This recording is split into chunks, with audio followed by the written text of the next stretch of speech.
A very good evening and welcome to Byju's Exam Prep. Welcome to another session on internal security. Yesterday, we were dealing with the chapter on terrorism. Right now, we have covered many key topics under terrorism. We have discussed some basic concepts. We have covered the Khalistan movement in complete detail. Today, we will be taking up insurgency and terrorism that we have witnessed in Jammu and Kashmir. We will specifically talk about Kashmir insurgency and terrorism, the separatist movement that has been seen in J&K. We'll understand the role of Pakistan in sponsoring the Kashmir separatist movement. We'll also discuss the pan-India terrorism that we have seen across Indian cities against India's civilian population. We will be talking about the measures India has taken to counter terrorism, including the legal measures and the security intelligence measures to tackle the threat of terrorism. So we have very important and very interesting topics lined up for today. So without wasting any time, let's start with Jammu and Kashmir insurgency and cross-border terrorism. See, J&K has been a source of dispute between India and Pakistan since 1947. In 1947, when India and Pakistan were born, when they gained independence from British rule, the then ruler of J&K, Raja Hari Singh, because I hope you know that J&K was a princely state under British rule. So when India and Pakistan were given independence in 1947, the princely states were given the option to either join India or join Pakistan or remain independent. This provision was provided under the Indian Independence Act that provided independence for the dominion of India and the dominion of Pakistan. So Raja Hari Singh, the then Dogra ruler of J&K, he opted to remain independent initially. Is that clear? He neither wanted to join India nor Pakistan. So technically, J&K was an independent state of its own, as Raja Hari Singh, the ruler of Jammu and Kashmir, had opted to remain independent. But then, Pakistan laid its eyes on Kashmir. Pakistan made an illegal attempt to capture Kashmir for itself and sponsored an invasion of Jammu and Kashmir. This began the Kashmir dispute, where Pakistan would go on to illegally occupy parts of J&K. And as a result, Raja Hari Singh merged Jammu and Kashmir with India in return for India's support to fight back against the Pakistani aggression. Raja Hari Singh approached India for help, but India's condition was Jammu and Kashmir should accede to India. So since Raja Hari Singh had no further options, he signed the instrument of accession, thus formally merging Jammu and Kashmir into the Indian Union. So the whole state of J&K as it existed in 1947 would belong to India. But Pakistan by then had occupied large territories of Jammu and Kashmir, which remains under the illegal occupation of Pakistan.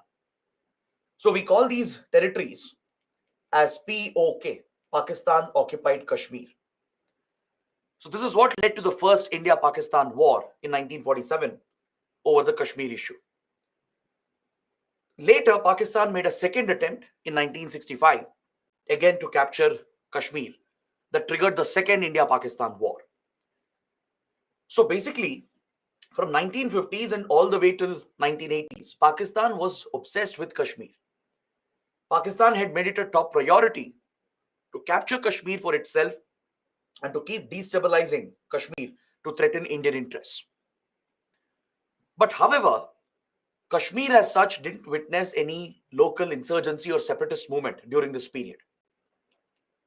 From 1950s till 1980s. During this period, we did not see any major separatist activity, any insurgent terrorist activity by the local Kashmiris. The part of J&K which was with India, right, that is the region or across the LOC, across the line of control, it firmly remained under India's control, and the Indian administration had managed to keep the people satisfied. So locally, there wasn't any such strong demand as such for breaking Kashmir away from India. Pakistan kept making attempts repeatedly, right? It even went to war with India again in 1965. It was looking for opportunities to try and destabilize Kashmir and try to break Kashmir away from India. But locally, we didn't see any major separatist terrorist movement during this period. The people had largely put their faith in India, in the Constitution of India, and the Constitution of India had guaranteed special status to Jammu and Kashmir under Article 370 and Article 35A to protect the rights and resources of the people of J&K. This special status had been added in the Indian Constitution because J&K had joined India under very difficult circumstances. So as a result, there was hope in J&K that the state will develop, it will progress along with the rest of the country. But unfortunately, due to the security threats and challenges being posed by Pakistan, India mainly focused on militarization of Jammu and Kashmir. As a result, development and good governance was compromised. The top priority for the Indian government was to keep J&K firmly under Indian control. This was primarily because of what Pakistan was doing. Pakistan's constant obsession and constant meddling in Kashmir, right? It was trying to trigger a separatist movement. It was looking for opportunities to destabilize Kashmir. So this led India to focus excessively on militarizing the region. And this started breeding discontent amongst the local people. Of course, there were some elements, some extremists in Kashmir who were looking to align with Pakistan. So this was an opportunity for them. It was an opportunity to breed more resentment and create a divide between the Indian state and the people of Kashmir. So over these 3 decades, the excessive militarization of J&K had affected the rights of the people. The deployment of troops and the curbing of basic rights, such as right to press, right to movement, these basic rights were constantly curbed due to the security threats. And this had led to discontent and resentment at the local level, and even development and welfare to an extent was being neglected and compromised. And within the state, at the level of the state government, there was maladministration. There was maladministration. There was allegedly corruption and dynastic politics, where one party and one family kept ruling Jammu and Kashmir with the support of the government of India. The Indian government had placed more faith in one party, that is the National Conference, as National Conference had played an important role in keeping J&K firmly united with India. Under the leadership of Sheikh Abdullah played a very important role in convincing the people of Kashmir that they had a better future with India than with Pakistan back in 1947-48. He would later become the leader of J&K as well. And India came to rely heavily on the Abdullah family and the National Conference to maintain stability in Kashmir. So this over-reliance on one party and one family gave rise to an assumption amongst the people that this was a corrupt government, there was maladministration at the state level, and there was dynastic politics. So people were looking for a change. Because due to lack of development, excessive militarization, and the domination of one single regional party, the Kashmiri youth,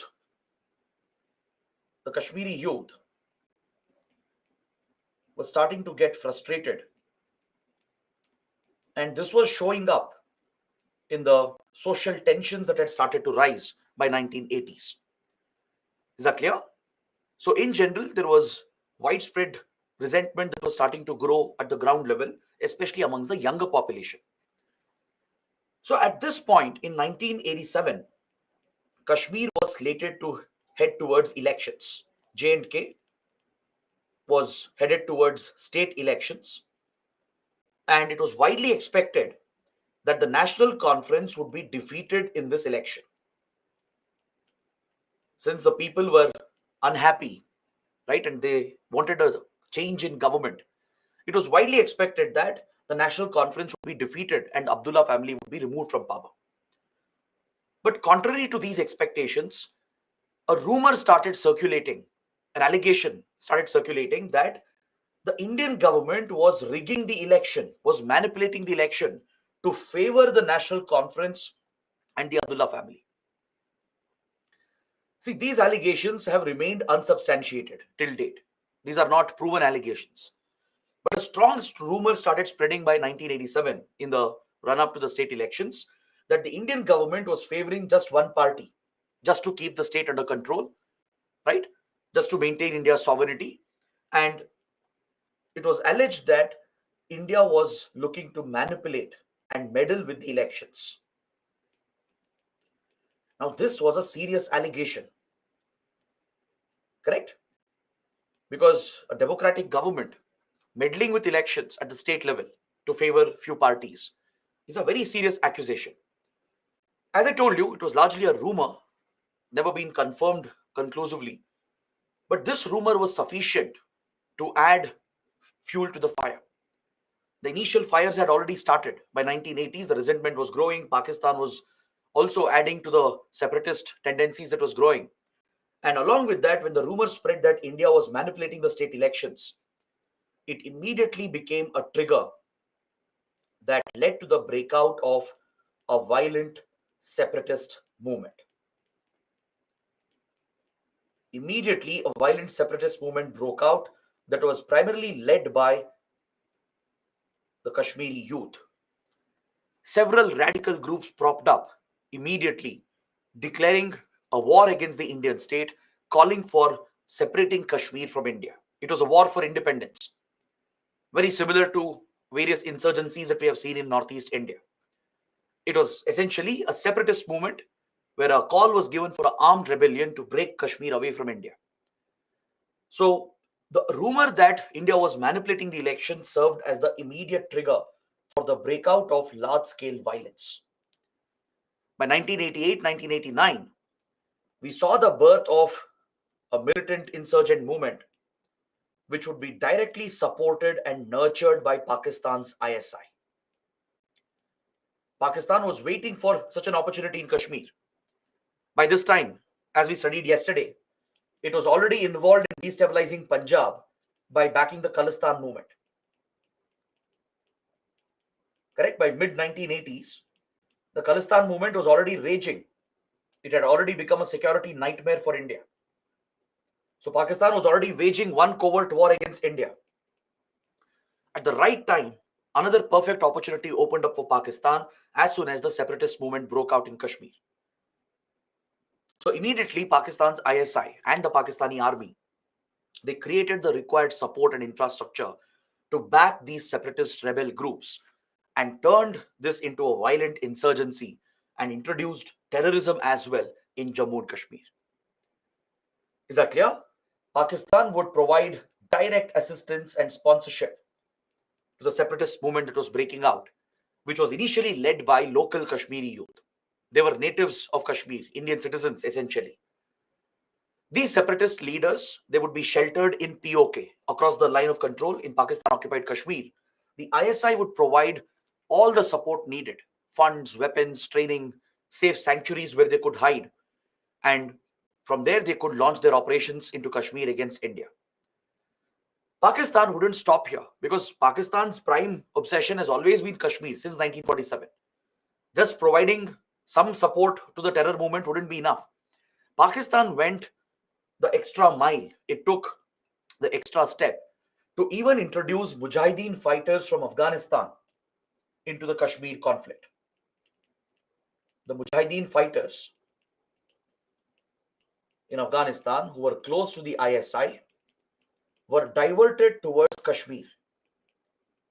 Because by 1988, 1999, Afghan Mujahideen was relatively free. The Soviet forces were retreating in Afghanistan. Soviet forces had been defeated by the Afghan Mujahideen. And these Mujahideen forces which comprised of Afghan and Pakistani citizens who were terrorists, they were conveniently diverted by the ISI towards Kashmir to make this into a religious war, to give that religious angle and turn this into a religious conflict against India. Initially, when the separatist movement broke out, right, the communal angle was not the focus. It was just another separatist movement. Just like Khalistanis were demanding a separate state, Northeast insurgents were demanding a separate state. Similarly, a separatist movement had started, right? And this is something India could have contained as well. But as Pakistan stepped in and gave direct sponsorship to the separatists and started hosting them, started giving them complete support in POK, it created a safe haven for the separatist outfits, gave them all the funds, the weapons, and the training, and tried escalating this movement against India. Along with backing the separatists, it started introducing Mujahideen fighters from Afghanistan, right, who are more hardcore terrorists. The Afghan Mujahideen, which had been fighting in Afghanistan for more than a decade, was a heavily radicalized set of terror outfit. These terrorists from Afghanistan were diverted towards the Kashmir theater to try and introduce a more radical strand of religious extremism. And parallelly, it created several dedicated Kashmir-centric terror groups. Kashmir-centric anti-India terror groups were created in the late 80s and early 90s. Is that clear? Apart from the local separatist outfits of J&K, and apart from introducing the Mujahideen fighters, Pakistan would set up new terrorist organizations. The ISI and the army, they would play a direct role in raising new terrorist outfits by using some of the Kashmiri separatist leaders. So terror groups such as Hizbul Mujahideen, Harkatul Mujahideen, Lashkar-e-Toiba, Al-Badr, and other such notorious groups were formed in late 80s and early 90s. Later, in 99-2000, Jaish-e-Mohammed was also established after Masood Azhar was released from Indian custody following the hijacking of IC-814 aircraft. So during these 2 decades, from mid-80s to late 90s, Pakistan created an entire terror ecosystem with special focus on Jammu and Kashmir. Right? It went that extra mile to completely destabilize J&K and started backing large-scale infiltration from across the line of control. It would give direct support to cross-border terrorism. It would not only shelter these terrorists and give them all the required support, it would enable them to cross the line of control into India and launch their attacks against India. Right? This is something Pakistan continues to do even today. Even today, Pakistan enables these terrorists to cross over from across the LOC into India and launch their attacks in India. The Pakistani army and its border guarding force, which are deployed along the LOC, they deliberately open fire at Indian positions against Indian army and BSF positions to distract them. And by using this cover, the terrorists will sneak into India across the LOC. Especially during night time, during the cover of the dark, Pakistan will deliberately open fire against Indian positions. It will break the ceasefire. We actually have a ceasefire agreement in place. Both sides are supposed to maintain a ceasefire.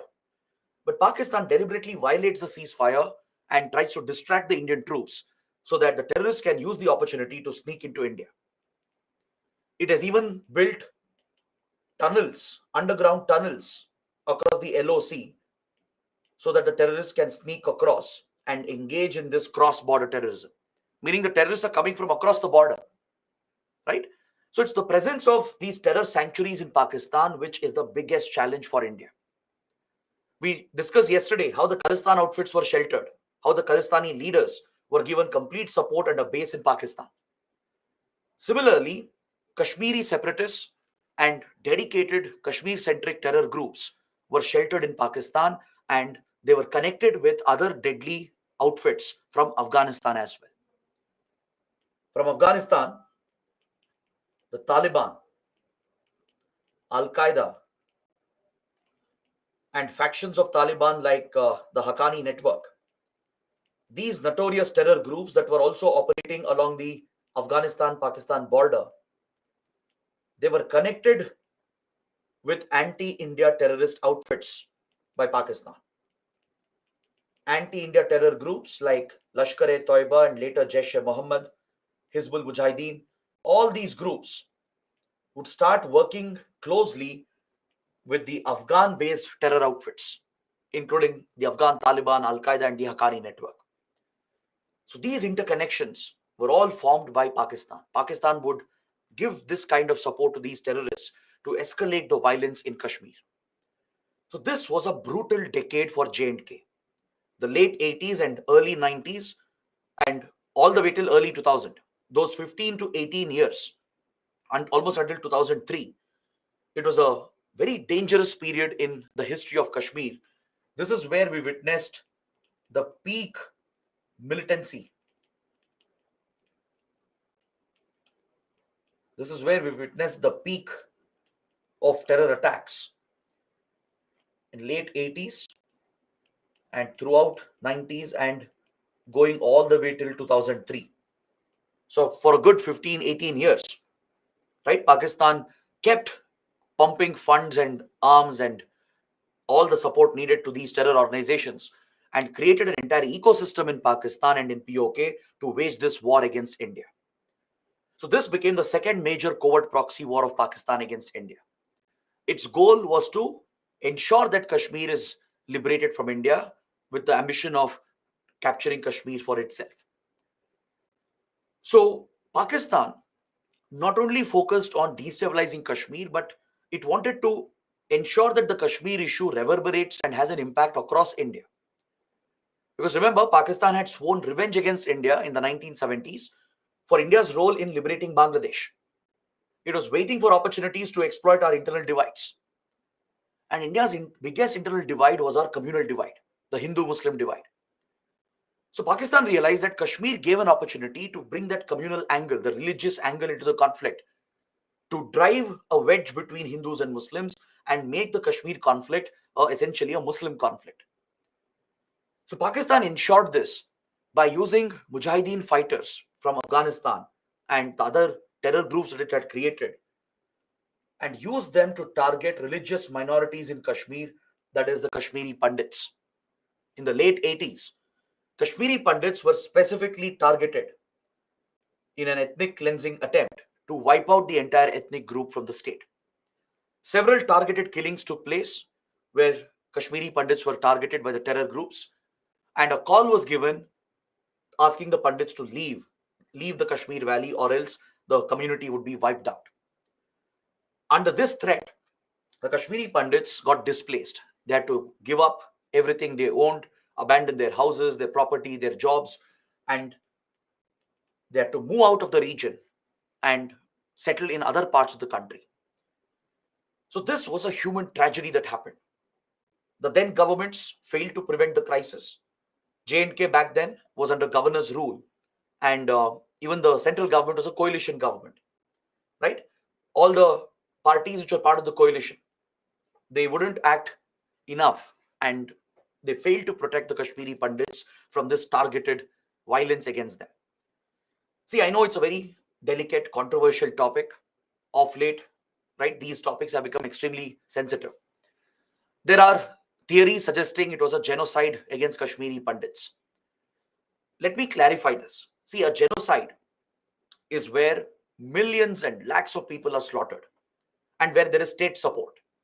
Like what happened with the Jews under Nazi Germany, under Adolf Hitler. That is a genocide, right? In a way, what East Pakistan, what the Pakistani army did in East Pakistan against Bengalis, that was a genocide where lakhs and millions were slaughtered, right? Even to an extent, the targeted violence against Rohingyas by the Myanmar army, even that qualifies to be called a genocide. But in the case of Kashmiri Pandits, Yes, brutal atrocities happened. There were targeted killings. Several Pandits were killed as well.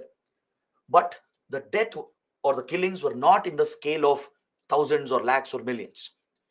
So technically, it would be incorrect to call it a genocide. I'm not undermining the suffering of the Pandits. This was a human tragedy. They got displaced. It was an ethnic cleansing attempt. It was an attempt to wipe out the ethnic group. But it would be wrong to call it a genocide. That's the clarification I'm giving you. Because I've seen many students getting influenced by all the propaganda outside and believing that it was a genocide, not knowing what exactly is a genocide. And there was no state support here, right? It's not that the Indian state carried this out.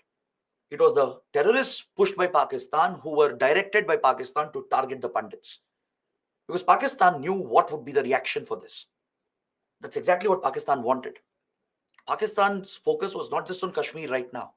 It was on dividing India, ensuring that the Kashmir issue reverberates across the country on communal lines.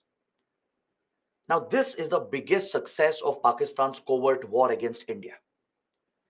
Now, you tell me, in your family, let's say you discuss the Kashmir issue with them and the Northeast issue with them. Which issue do you think your family members will connect with? Right? Which issue do you think your family members will know more about? And which issue do you think they'll connect more, where they'll have a strong opinion on it? I'm 100% sure it will be the Kashmir issue and not the Northeast issues.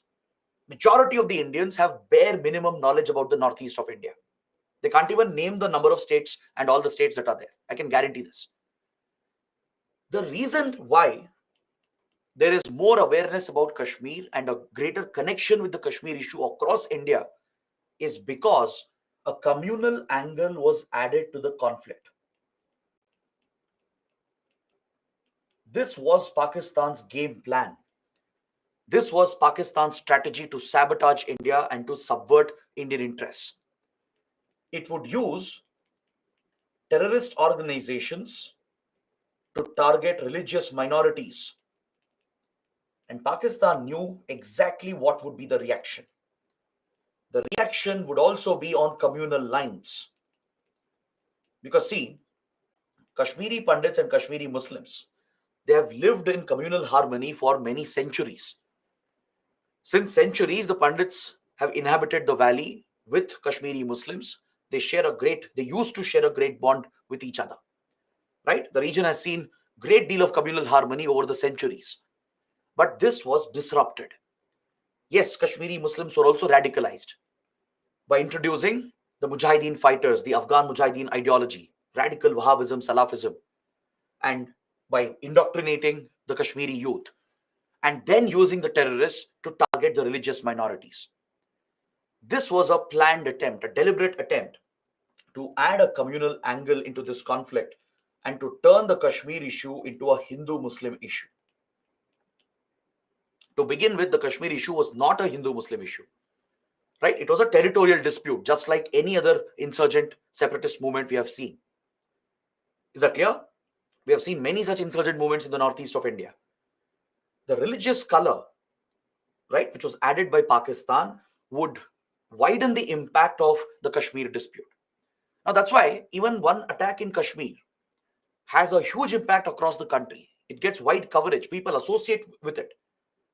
As minority Hindus were targeted by radical terror groups, it gets converted into a Hindu-Muslim issue essentially, right? Even though it should have been just another separatist movement. The same happened with Khalistan movement. Khalistan movement was supposed to be another separatist movement, but the religious angle, right, the connection with Sikh extremists is what brings that communal angle into the Khalistan movement. So this was a game plan of Pakistan to use these terrorists from Afghanistan and Pakistan and bring that religious radicalism, right? Bring radical Wahhabism, Salafism to Kashmir. Use the terrorists to target the minorities. And automatically this would divide the country on communal lines. So even today, Kashmir issue is seen with the communal lens across India, right? And that weakens our society, that weakens the Indian state. And this is the success of Pakistan's covert war against India. So every time you fall prey to this propaganda, please remember you're aiding Pakistan's strategy. Unfortunately, several organizations in India, several political parties in India, even they have politicized the issue. The bottom line here is that this is an external covert war, right? There is an external enemy backing this movement, supporting this movement constantly. This movement definitely threatens our integrity and sovereignty, but this need not be a communal conflict, right? But unfortunately, that is how politics works.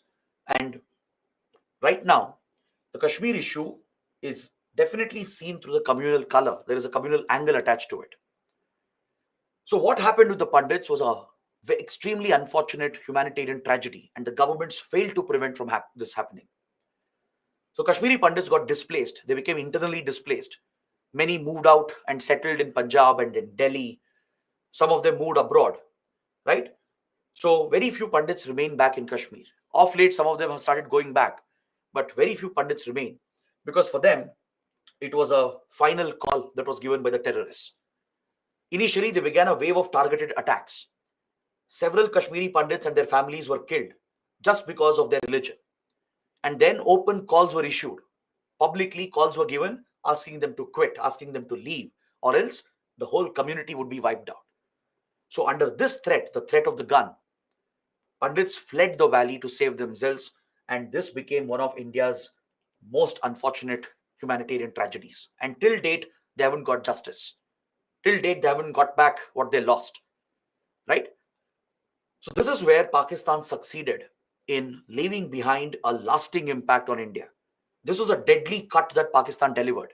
It keeps bleeding India even today, right? Pakistan's military strategy has been to bleed India through 1,000 cuts.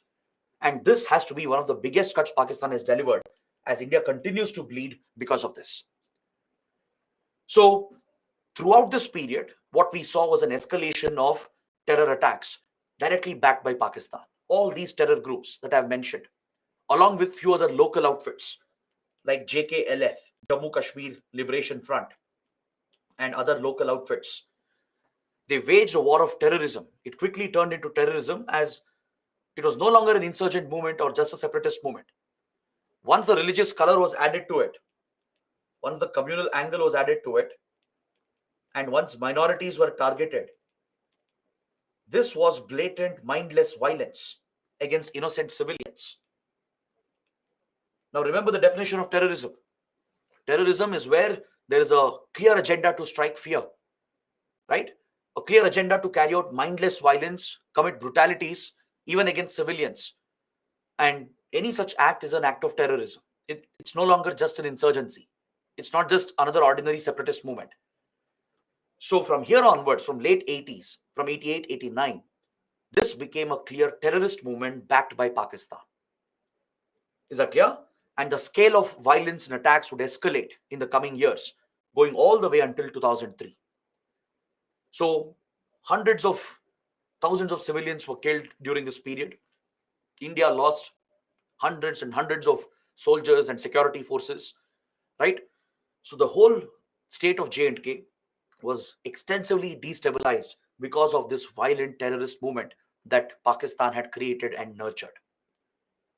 All right? So now, let us understand what has been the situation in the last 2 decades. Now that you have an idea about the scale of terrorism we witnessed from 87 to 2003, let us see what happened after 2003. And let us see what's the current situation until 2023. In 2003, there was a slight improvement in India-Pakistan relations between Prime Minister Vajpayee and Parvez Musharraf, which led to the signing of another round of ceasefire agreement.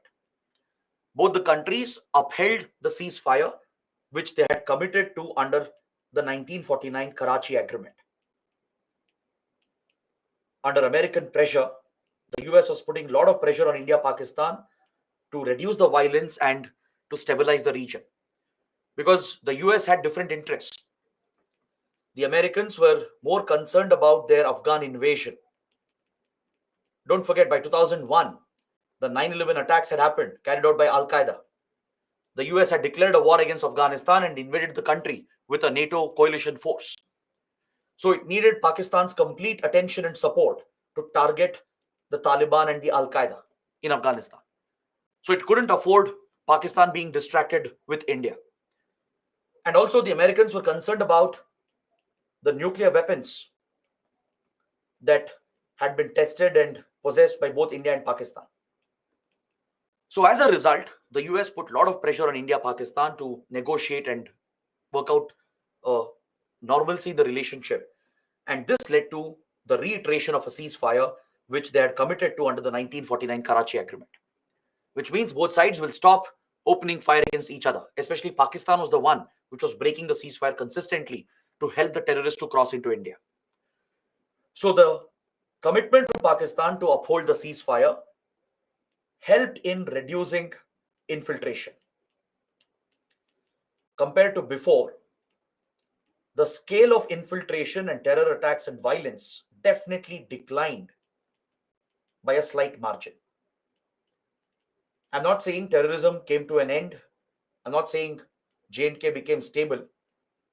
I'm saying compared to 80s and 90s, 2000s was a better decade. Because in 80s and 90s, the scale of violence was massive. It was extremely brutal. Almost every other day, there would be terror attacks in Kashmir. So compared to that, after the ceasefire was upheld again, post 2003, the scale of violence actually declined from 2003 till at least 2008, 2009. There was a relative decline, not a complete decline, but relative comparative decline. The number of infiltrations, the number of attacks, they slightly went down compared to before. Is that clear? But we again saw some periods like 2008 to 2012 where there was an escalation. There was an escalation by Pakistan that led to more attacks in Kashmir. All right. Then again from 2012 to 2015, there was a slight decline, but it quickly increased from 2015 all the way till 2018. There was a sudden jump, a sudden increase that we noticed after the Modi government took over. These are patterns that we have seen. Pakistan has been using terrorism and cross-border infiltration as weapons against India. It strategically increases the scale of violence and decreases it as it wants. It clearly shows that this is not an organic movement. It's not a genuine movement. This is a movement which has been backed and created by an external hostile state, which is Pakistan. It's using terrorism in Kashmir as a weapon against India, as a geopolitical tool against India. Its goal is not even to liberate Kashmir anymore. It's about keeping Kashmir on the boil, keeping it destabilized to put India on the back foot. That has become the Pakistani strategy. So even though there have been periods of slight decline in violence and terrorism, it has picked up every now and then, causing the large-scale destabilization of Jammu and Kashmir. These terrorists have specifically targeted elections. They've targeted panchayat leaders, the sarpanchs or panchayats. They have been specifically targeted in the hotbed regions where terrorism is very rampant. They don't even allow elections to be held. They target the election officials. They threaten the people as well to prevent them from going to vote. If anyone goes out to vote, they'll be ruthlessly killed by the terrorists. Because elections, especially local elections, they represent Indian democracy. They represent the Indian constitution on the ground. So this continues even today. That's why the voting percentages have dropped drastically. Right? Voting percentage in J&K is in single digits. And this also has to do with the growing distance between the people of Kashmir and the Indian government. As India has stepped up its action against terror groups, right? There has been a growing discontent and resentment between the people and the state. And this divide has kept on increasing over the years. So a large section of the Kashmiri population, they have lost faith in the Indian state. and that is evident on the ground. Is that clear?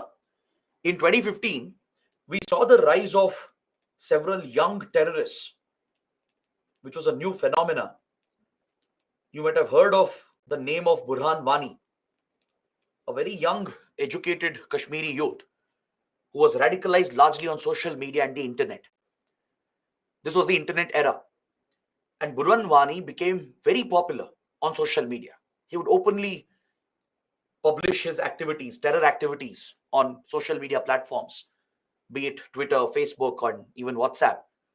And he gained a large following in a very quick span of time. Several youth were inspired by him, started joining the ranks of these terror groups. And even India eventually retaliated and assassinated Burhan Wani. Indian forces, in their counter-terror operations, based on specific intelligence, they killed Burhan Wani. His killing sparked a massive wave of unrest, mob unrest in Kashmir, which created another challenge and nightmare for India. That highlighted the extent of local support that existed for terrorism in the region. And this was also a part of Pakistan's strategy as well. Pakistan has been backing civilians. It not only supports separatists and terrorists, it has been backing few local leaders, civilian leaders, to instigate mob unrest, particularly targeting the Indian Army and the security forces that are deployed, such as CRPF. So what we saw was, let's say Indian Army is conducting a counter-terrorist operation. All right? Based on specific intelligence, Indian Army is attacking a particular hideout where terrorists are believed to be hiding. And immediately the CRPF troops will surround the vicinity to cordon it off. And the Indian Army, right, especially the Rashtriya Rifles that specializes in counter-insurgency, counter-terror operations, or maybe even special forces, they'll try to conduct a raid. When this live encounter is happening, we have noticed that civilians who get to know about the attack,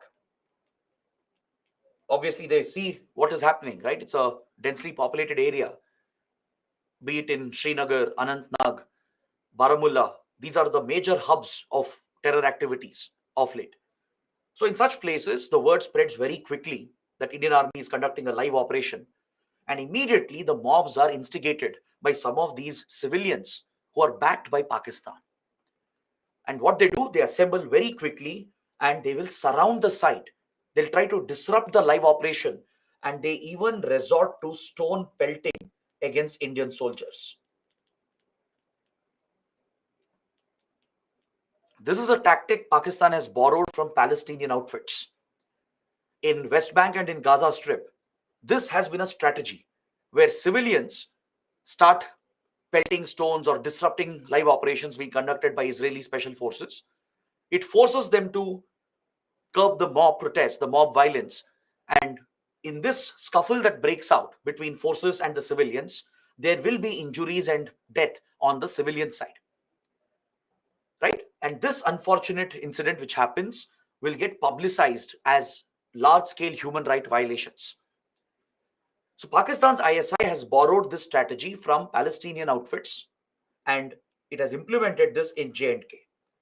It uses civilian elements who are willing to work for Pakistan, and they instigate mobs to surround the operations which are going on, to surround the Indian forces, to disrupt live encounters, and even start pelting stones against them.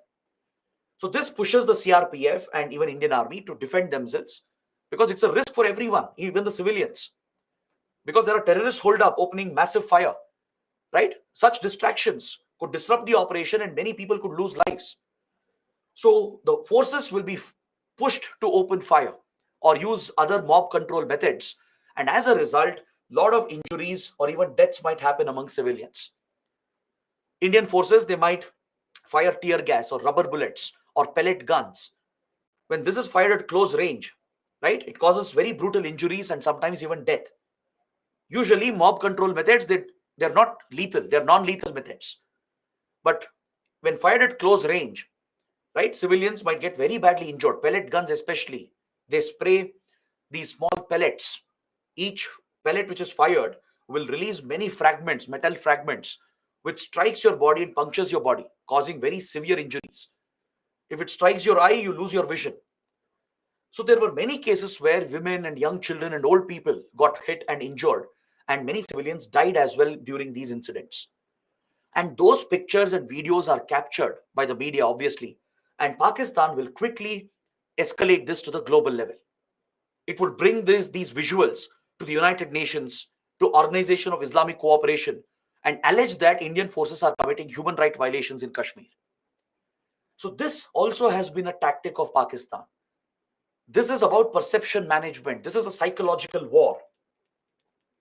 Remember, I was mentioning this under Naxalism as well. Intelligence agencies, they specialize in psychological warfare, information warfare. They try to manage perceptions, create a bad perception about the enemy and a positive image about themselves. Right? Every government will do this. Every intelligence agency will do it. In any war or conflict, psychological warfare and information warfare is a given reality. So this is Pakistan's psychological warfare against India to change perceptions about India at the global level, to project India as a violator of human rights. But in reality, these mob protests are triggered, they are planned, they're executed by the ISI by backing these civilians at the ground level who instigate some local mobs to act and pelt stones and interrupt operations where Indian forces are pushed to control the mob, leading to injuries and deaths among civilians. So I'm giving this example because it gives you an idea as to what extent Pakistan can go to create problems for India. It's not merely sponsoring terror groups. That's an old tactic. There are many other methods through which Pakistan keeps meddling with India. All right? It's not just about backing terror groups. That's a very old tactic. It's an outdated tactic as well. Along with that, these strategies, right, they have a much bigger impact. It's a combination of these strategies that the ISI has used to keep India on the back foot as far as Kashmir is concerned. So today, as of 2019 to 2023, right, by this period, India-Pak tensions had escalated due to repeated terror attacks against India. The Uri attacks, Pulwama attacks, they disrupted our ties with Pakistan completely, and tensions were very high as India had retaliated against Uri attacks and Pulwama attacks.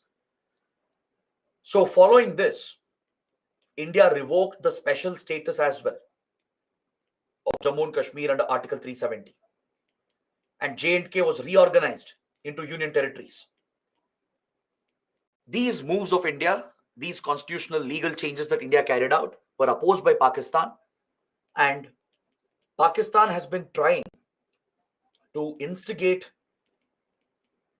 more violence against India, and it has been looking for more opportunities following the revocation of special status to J&K.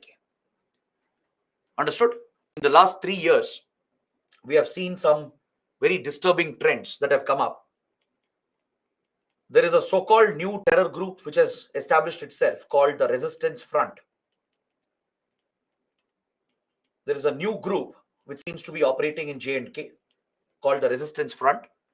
Indian intelligence agencies believe it's not a new group. It's an old group comprising of the older terrorists who are part of Lashkar, JKLF and other terror groups. They are just taking on a new name to show that it's a new terror outfit. And under the Resistance Front, along with few other terror organizations, there have been targeted killings again in Kashmir. This is a disturbing new trend. Some of the remaining Pandit families have again been targeted. In the last 2-3 years, few Kashmiri Pandits have been specifically targeted by terrorists and killed. Migrant workers from UP and Bihar, they have been targeted. Because see, with Article 370 and 35A revoked, outsiders will also have equal rights in Jammu and Kashmir. Even outsiders can buy property. Even they can vote in elections. Even they would be eligible for reservations and government benefits. Previously, these privileges were reserved for those who are domiciled in J&K. Article 35A ensured that these rights were available only to residents and domiciled individuals of J&K. It wouldn't be available to outsiders, right? So outsiders, like let's say I'm from Maharashtra, I can't go to J&K and buy property, right? This was added to protect the economic and cultural rights of the J&K people. When J&K merged with India, this was one of the commitments India had made. It was one of the promises given to Raja Hari Singh that special status will be given, special provisions will be added in the constitution to protect the people of Jammu and Kashmir. So now that the status was removed, outsiders would also have the same rights.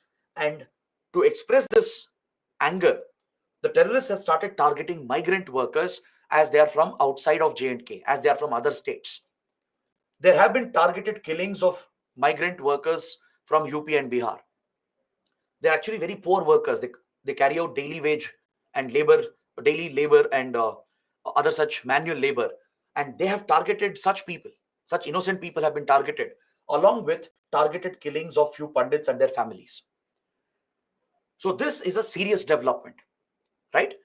Even though scale of terrorism has gone down in the last 4 to 6 years, we are witnessing these attempts, which shows that Pakistan is trying to instigate a fresh wave of terrorism against India. Is that clear? So this is where things stand as of today. Definitely, terrorism has gone down in Kashmir compared to 80s and 90s. But every now and then, there are these incidents which keep occurring again and again. In the last few days itself, there have been major incidents in the Rajouri sector. Terrorists were hiding. And when Indian forces were patrolling the area, several senior Indian officials from the Indian Army have been killed. Right? Even a major rank officer, along with top Indian Army officials and soldiers, have been killed.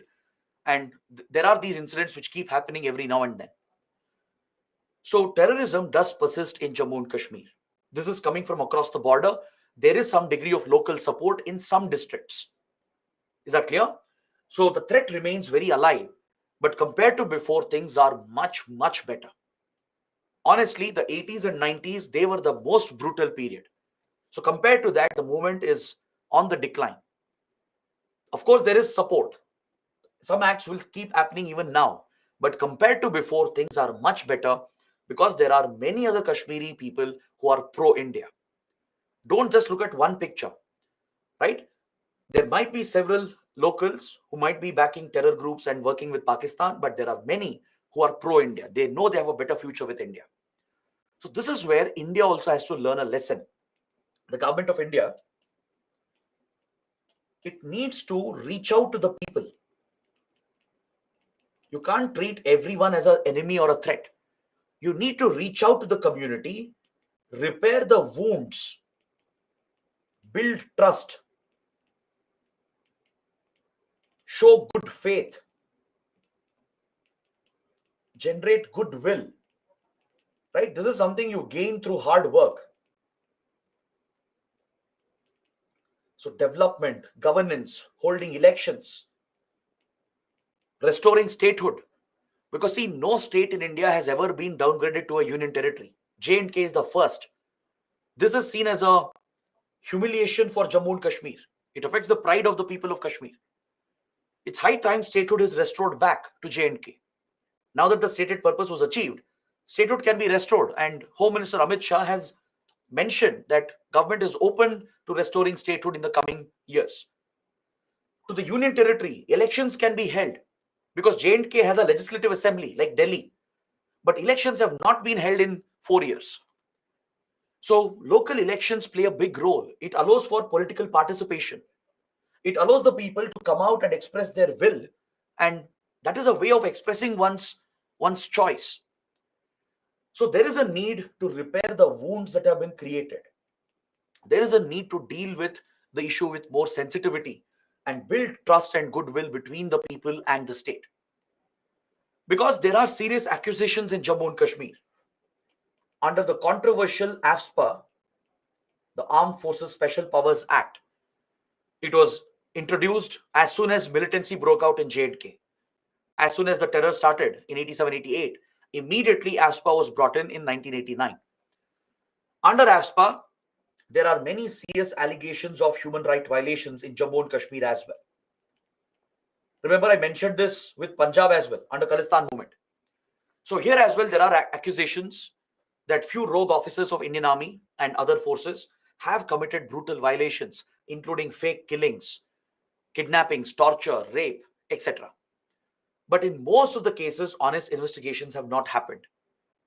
There were few cases where the guilty officers were held and punished, but that is not enough, right? Accountability has to be established. If some of the rogue officers are committing such acts, that brings the bad name to the entire force.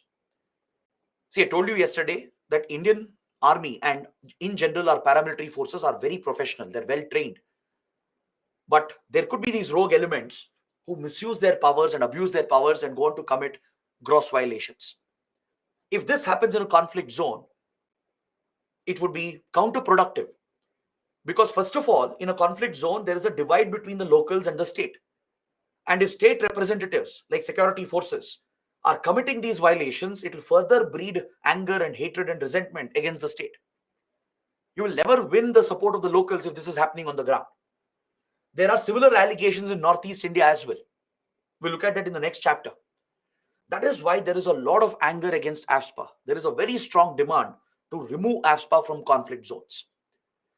But however, the government insists that AFSPA is necessary to protect the security forces, to give them immunity.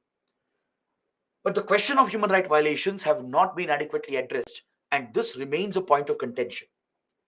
So along with this, better development, better opportunities for J&K, and holding elections, restoring statehood, all these measures could help in building better trust between the people and the state, and it could integrate the people of J&K better with India. Is that clear? But you can't deny the fact that there exists a divide on the ground. Especially in few districts, there exists a strong divide and there is a lot of resentment that creates the local support for terrorism. So this is something we need to tackle. You can't tackle this just with security approach. Security approach is needed. Better border security, better intelligence, better counter-terror operations. They are needed on one side. On the other hand, you need to win the hearts and minds of the people, right? In any insurgency or such large-scale terrorist movement, you need to gain local support on your side. That is how you defeat the terrorists. Is that clear? This is something India has been working on, but we haven't seen much success. Several mitigating efforts have been taken up, but experts believe that it's not enough. Much more can be done with regard to providing better growth and development and delivering rights to the people of Kashmir. Is that clear? So the Indian governments have adopted a multi-pronged strategy to deal with the challenge in Kashmir. Subsequent governments, they've adopted a multi-pronged approach. There has been a political approach, a security approach, a developmental approach, and administrative approach. On the political front, dialogues have been held in the past. Is that clear? The government has reached out to the Hurriyat Conference. The Hurriyat Conference is a coalition of separatists in J&K. All the separatist groups, be it political separatist outfits or violent separatist outfits, they were all part of this coalition called the Hurriyat Conference. All right? Some were just political separatist groups demanding separatism by leading political struggle against India. Some were violent separatist groups like JKLF, Jammu Kashmir Liberation Front, which was headed by Yasin Malik. All these separatist outfits, headed by Kashmiris, they have this coalition called the Hurriyat or the Hurriyat Conference. Previous governments, under Narasimha Rao, under Vajpayee, I.K. Gujral, then Manmohan Singh, these governments have had dialogues with the Hurriyat. They would consider Hurriyat as one of the stakeholders, as they represent the separatist factions. Apart from India, Pakistan, even they were seen as a stakeholder in the conflict, along with the people of Jammu and Kashmir. So holding this dialogue was giving us leverage over the separatist leaders.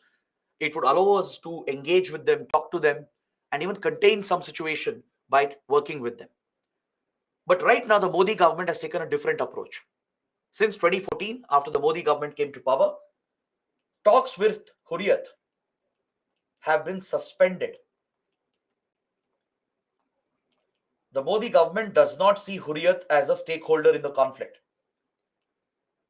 It has rejected the Hurriyat leaders as stakeholders and it has suspended all the talks with them. See, this again is a debatable issue. All right, it's a political decision, but it's a debatable issue. You can argue on both sides of it. Is that clear? The Modi government believes that we shouldn't be consulting with separatists. We shouldn't be giving importance to separatists. All right, but critics point out that whether you like it or not, separatists are a stakeholder in the conflict. They are the ones who triggered the conflict. If you don't talk to them, if you don't engage with them, how will you resolve the conflict? You can't win the conflict just by force. And the irony is that we use negotiations with separatists and terror groups in the northeast. The same government has negotiated with Naga insurgents who are labeled as terror groups. It has negotiated with Bodo outfits. And recently we have signed the third Bodo Accord. We are negotiating with ULFA. We are negotiating with many other northeast insurgent groups, all of which were labeled as terrorist organizations and separatist groups. So why the distinction? Why the difference? That is the criticism which comes up. Because if you don't engage with the separatists, how are you going to resolve the conflict? You can't win this war just by using force, unless you're prepared to commit gross human rights violations, right? So the political dialogue has been held, but now it has come to a halt. All right. But however, to be fair to the Modi government, dialogue has been held with the people, with representatives in Kashmir. Attempts have been made. It's not that there has been no dialogue, right? Attempts have been made to reach out politically to the people. And even previously, some commissions were set up. The Manmohan Singh government had set up a commission of experts who visited Kashmir and met all the stakeholders. They met students, they met the business and the businessmen and the investors in J&K. They met with even separatist leaders, right? They would meet with lawyers and intellectuals to consult with them, to understand their grievances so that the government can act on it. All right, the Vajpayee government had sent a ministerial delegation. A group of ministers were sent to Kashmir to consult with all the leaders and stakeholders and generate opinion on how we can solve the situation, right? So political dialogue has been a preferred tool. It does help in stabilizing the situation. But on one ground, the Modi government faces a very strong criticism. That is, the regional parties have been sidelined.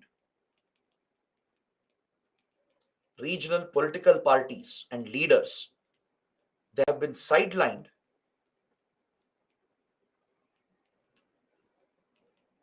and even their rights have been violated.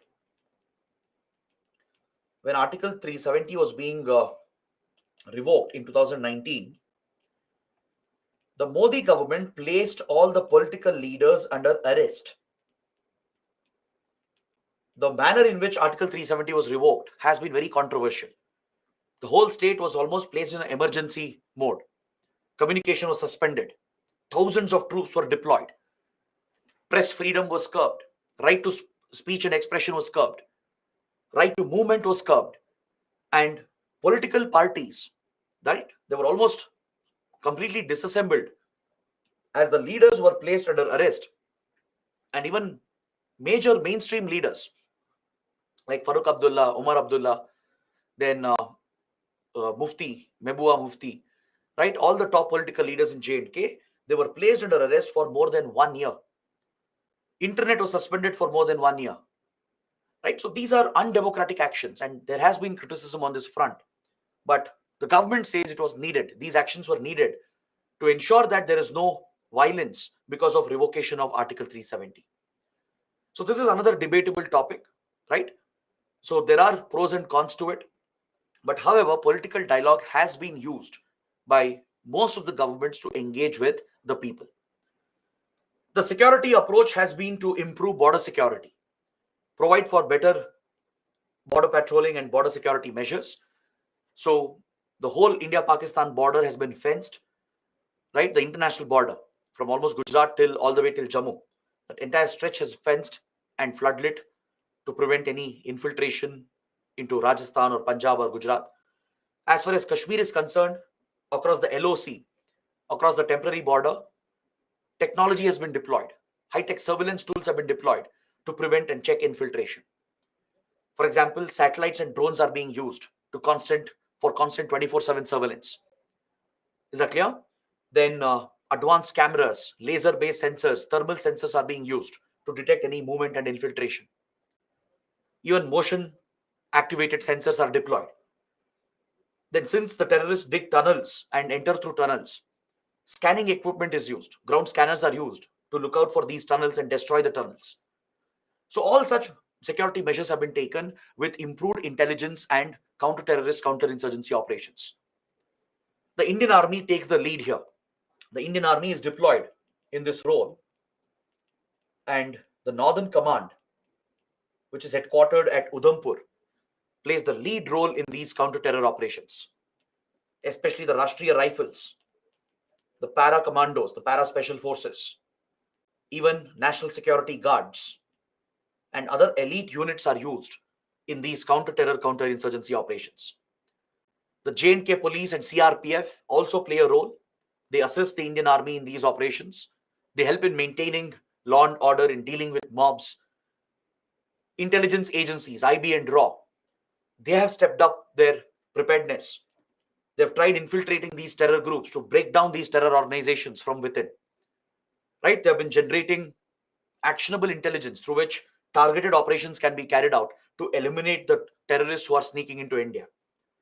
We have tried disrupting the funding routes through which Pakistan has been financing these terror outfits. So all these measures have been taken on the security front. With regard to development and administrative efforts, especially under the Modi government, there has been accelerated development of key projects. There is greater emphasis on infrastructure creation. J&K lacks in infrastructure and connectivity. So since the Vajpayee era, followed by the Manmohan Singh government and Modi government, we are seeing a more proactive approach in creating better roads, better railway network, building tunnels that can provide all-weather connectivity. Because several roads and railway lines would get blocked during the winter due to snowfall. This was hampering connectivity and economic activities. It would hamper the movement of Indian troops as well.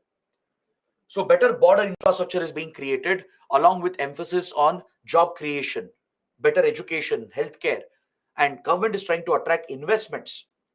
Now that outsiders can also invest in property, right? The government is trying to push the private industry and the private sector to make investments in Jammu and Kashmir.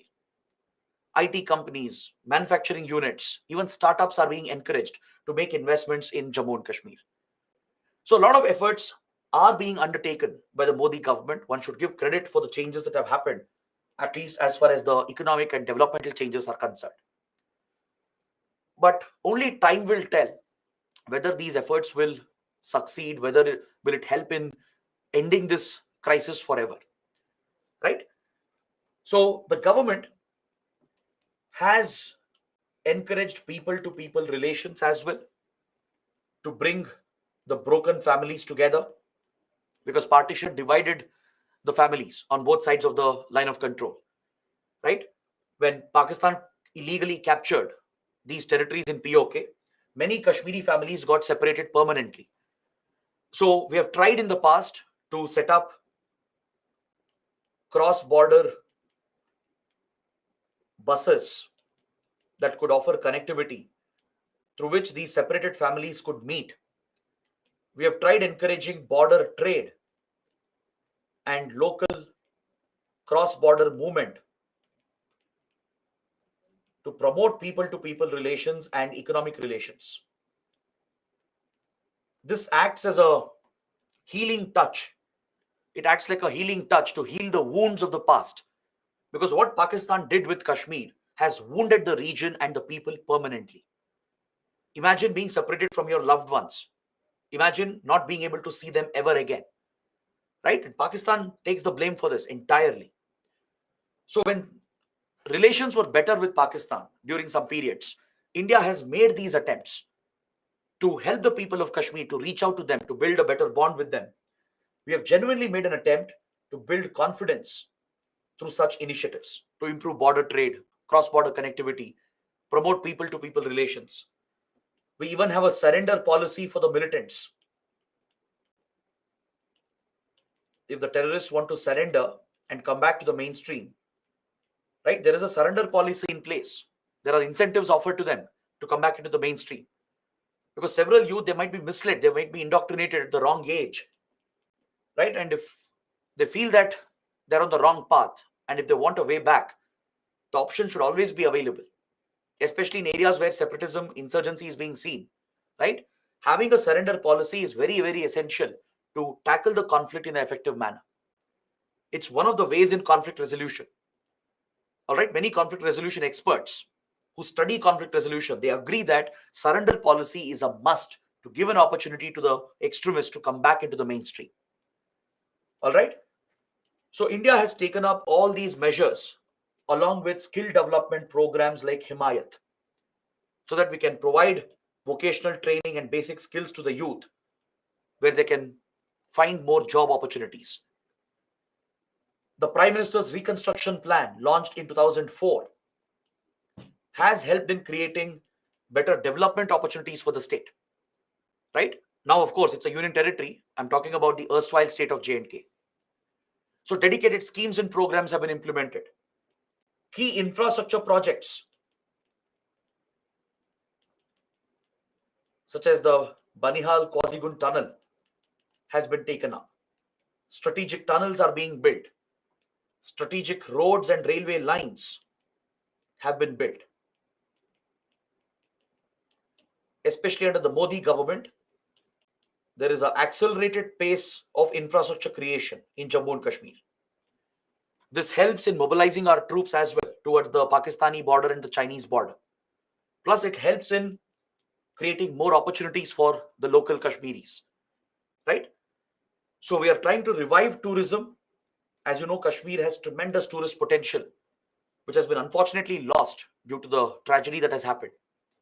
So reviving tourism is a priority for India. So all these efforts are being taken up on the development administrative front. So all in all, things are much better today compared to before. Honestly, 80s and 90s was the worst period. That was the peak of militancy and terrorism. Post 2003, there have been periods of increase and decline. But in the last 3-4 years, definitely you are seeing a more stabilization of the situation. Does not mean the terrorism has ended. Doesn't mean Pakistan has stopped interfering. It will continue. There will be attacks every now and then. But the scale of terrorism and violence has gone down due to the changing geopolitical factors. Due to India's improved preparedness in the last 20-30 years. Due to our improved security measures and the changing geopolitical circumstances. Right? They've all played a role in reducing the scale of terrorism in J&K. Please don't forget, Pakistan is facing a grave crisis. It's going through a political, economic, security crisis of its own. Obviously, the deep state, the army, ISI are distracted to an extent. Is that clear? It's on the brink of economic collapse. It might go bankrupt very soon. So due to these challenges, there might be a possibility where Pakistan has been just distracted. So maybe 1 year or 2 years down the line, Pakistan might bring its focus back on Kashmir and it might try to escalate the tensions for India. Is that clear? So India has to be prepared all the time. We need to step up our border management, our intelligence gathering, surveillance, and be very effective in targeted intelligence-led counter-terror operations. Along with that, focus on the people of Kashmir, win their hearts and minds, generate trust and goodwill with them, and provide development and provide justice to the people of Kashmir. Right? Because generations have lost out on the opportunities and rights. So it's high time we correct the path. But the challenge is really because of Pakistan. Or else, trust me, by now India would have rectified the situation. Pakistan's constant meddling and interference is what has created this situation right now, where Kashmir issue has become an everlasting issue. There are no easy solutions. I'm sure many of you have asked this question. Sir, what is the solution? How can we solve this? Can't we just capture POK and settle the issue forever? Things are not so simple, guys. And taking back POK is done only by going to war with Pakistan.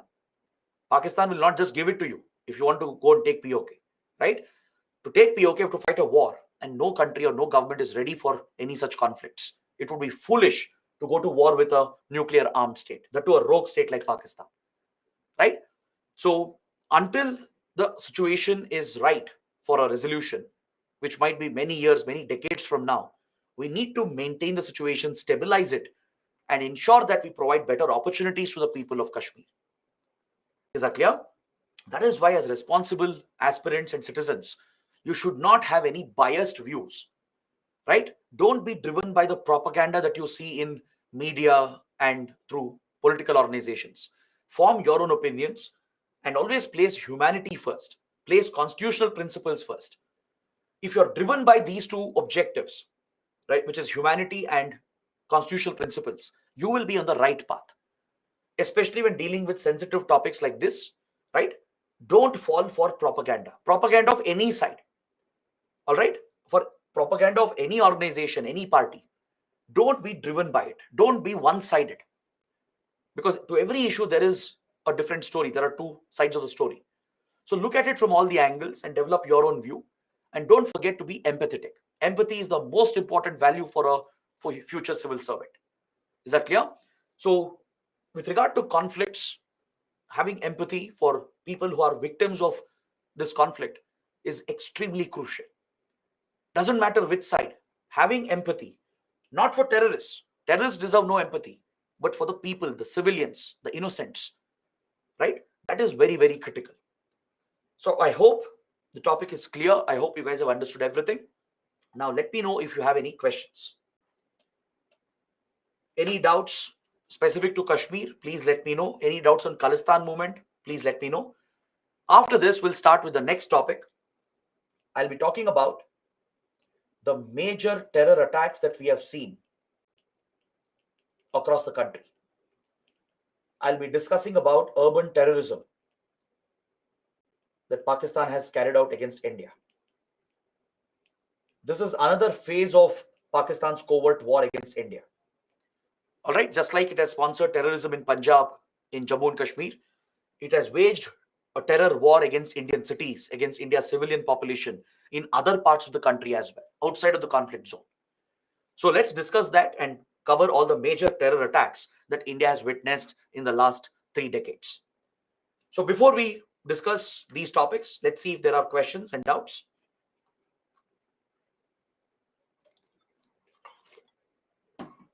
First question, Anandu is asking, sir, how reorganization of J&K has helped the Indian government in countering terror activities? See, one big advantage of reorganizing Jammu and Kashmir is that as a union territory, it comes under the direct administration of the center. Even though it has a legislative assembly of its own, like Delhi, the elections are yet to be held for the J&K Legislative Assembly, right? So until that happens, it's being administered by the center itself, right, through the Lieutenant Governor. So this allows the center to have a higher degree of control, not just over the security situation, but also over the development of Jammu and Kashmir. So this definitely helps the government to focus on both security and development, and thus tackle the threat of terrorism in a much more efficient manner. That is one advantage of reorganizing Jammu and Kashmir.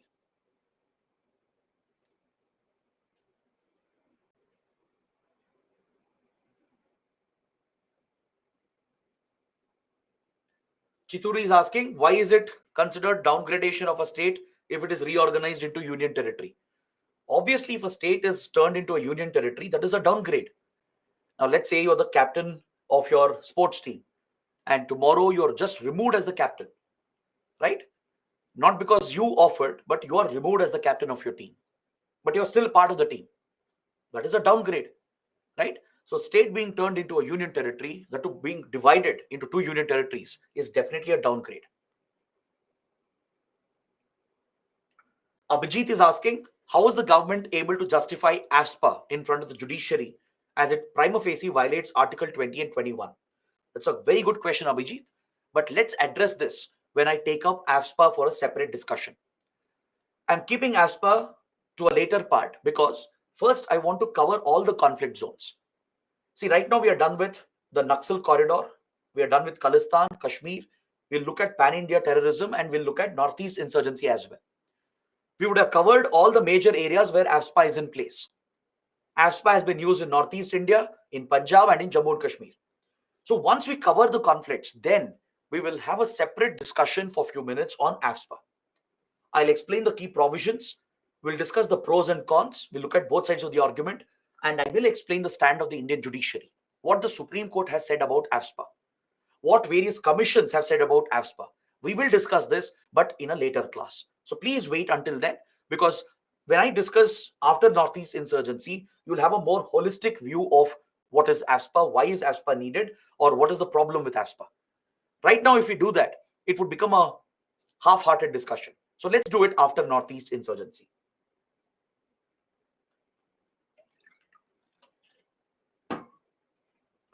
Kamalesh is asking, sir, could the attempt of the government to bypass the Hurriyat conference and instead talking directly to the people's representatives of Kashmir be seen as a message to highlight the fact that Hurriyat's objectives are different from the local Kashmiris? Again, a very good point. This is the thinking of the Modi government as well. The Modi government says separatists are not representatives of Kashmiris. So why should we talk to separatist leaders? It's a valid point. The government is saying that we will talk to local Kashmiri people. We'll talk to civilians. We'll address their grievances. We'll look into their demands. But why should we engage the separatists? Separatists are not the representatives of the people. Is that clear? That is the argument of the Modi government. But look at the other side of the argument. Whether you accept this or not, the separatist leaders, they do hold a stake in the conflict. Now you look at Bodo insurgency, Naga insurgency. These insurgent movements couldn't have been brought down without talking to the separatists.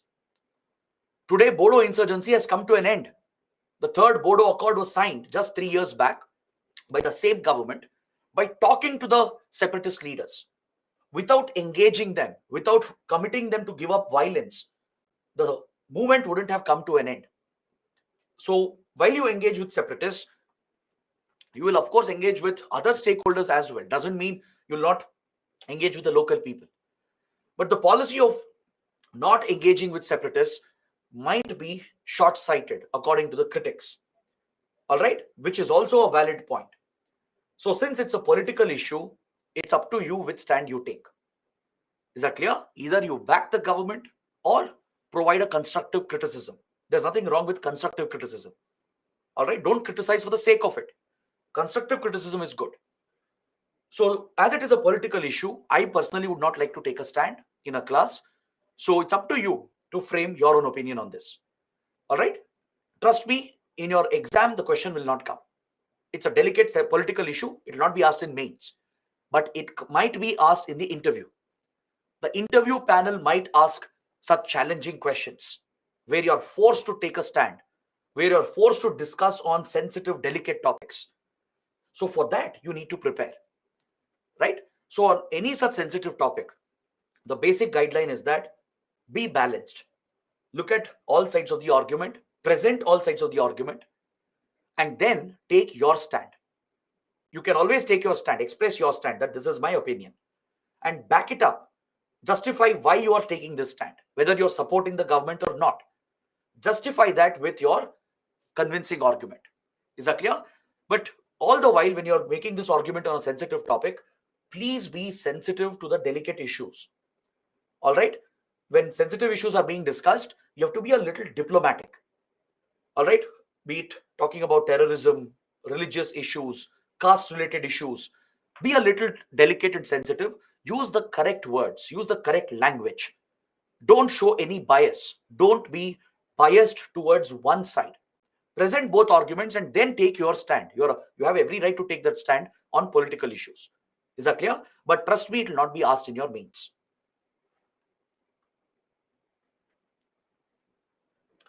Santosh is asking, sir, how to answer if any question is asked about this in the interview, like how to resolve the issue, how to tackle the local people and intelligence gathering regarding terrorists. Let's say a broad question is asked regarding how can we tackle Jammu and Kashmir issue. Let's say the panel will give you this question. In the interview, they're asking you directly. Imagine you are a IAS or IPS officer posted in J&K. What would you suggest to the leaders regarding how we can tackle the Kashmir dispute? Or just as a concerned citizen, what is your stand? What is your opinion? So what you can do is you can break it down. Give a structured answer. Don't just beat around the bush. Break it down. First, talk about the security threat. Provide a couple of solutions on how we can contain terrorism. One is, of course, the security approach. Think of any other suggestion. Provide a couple of suggestions on how the security threat can be handled. What should we do about Pakistan? Right? How can we pressurize Pakistan to force Pakistan to stay away from the Kashmir separatist outfits?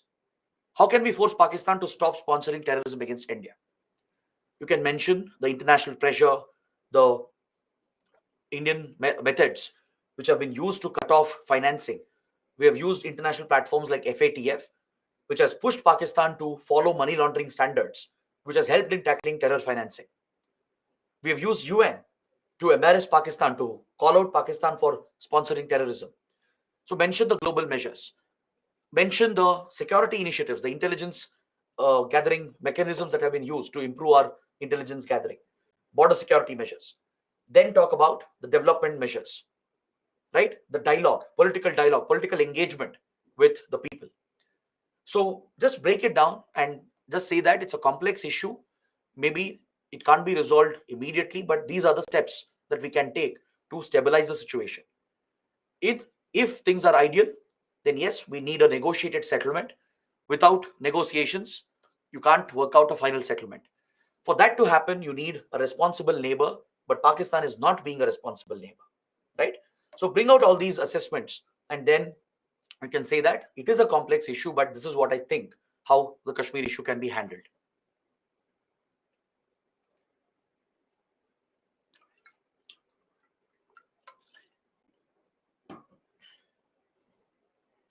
Next, Salam is asking, why terrorists target migrant workers, sir?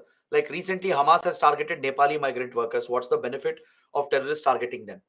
See, one, terrorists target outsiders because they are outsiders. All right. In the case of Hamas killing few Nepali workers, even few Thai workers and Philippines workers have been killed. But in the case of Hamas and the attack that happened in Israel, it's not a deliberate attack on the migrants. Migrants have been caught in between. This was such a brutal attack by Hamas, which is a notorious terrorist outfit. Their agenda was to kill as many Israelis as possible, right? So in the crossfire, the migrant workers, because there are many migrant workers in Israel, there are many caretakers. A lot of nurses and paramedics are hired by various families to look after the elderly people. Even from India, a lot of nurses go to Israel. Luckily, none of the Indian caretakers have been caught. But unfortunately, few caretakers from Nepal and Thailand and Philippines, they have been killed. That's not a targeted killing. But what has happened in Kashmir, where terror groups have deliberately killed migrant workers from UP and Bihar, is a different issue altogether. Because the Kashmiri terrorists, right, they oppose the changes that have happened to Article 370 and 35A. Under Article 35A, as I told you, outsiders did not have the same rights. Only those domiciled in Kashmir, only they had few special rights like buying property, voting in elections, and other privileges from government like reservations, scholarships, etc. Now that this provision is gone, 35A does not exist anymore. Now that it is gone, outsiders also have equal rights. So the terrorists are showing their anger against the changes that have happened by targeting outside migrant workers. Is that clear? That is why they have singled out the migrant workers from UP and Bihar. They look at them as outsiders who have no rights in Kashmir. That is the approach of these terrorists.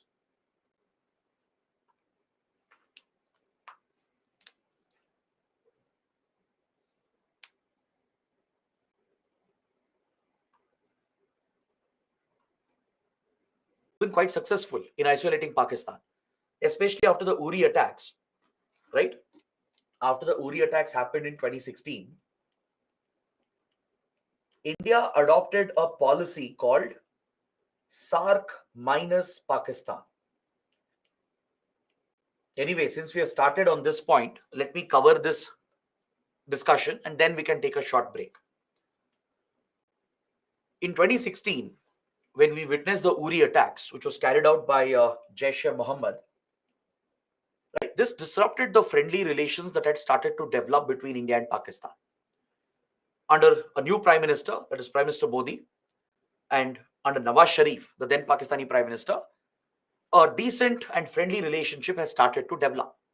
From 2014 to 2016, India-Pakistan were actually getting closer.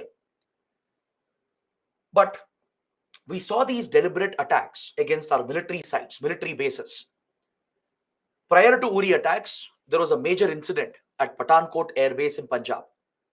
Before that, at Gurdaspur district, which is a border district in Punjab, a major army camp was attacked. All these attacks were carried out by Jaish-e-Mohammed, right? The same with Uri attacks as well. The dastardly Uri attacks, which killed many Indian army soldiers, was executed by Jaish-e-Mohammed. So what we saw was a new strategy, a new tactic by Pakistan to deliberately focus on military sites, military camps of India. The reason why is because after the Mumbai attacks, Pakistan has been brought under a lot of international pressure by India. After 2008, after the Mumbai attacks of 2008, where many civilians were killed, right? India worked with friendly countries like US and European countries, right? Even they were concerned as their own nationals were killed in the 26/11 attacks. Few Americans and Europeans were also killed by the Lashkar terrorists. So finally, they acted against Pakistan. They brought some pressure on Pakistan. And this international pressure has pushed Pakistan to not attack Indian cities and India's civilian population.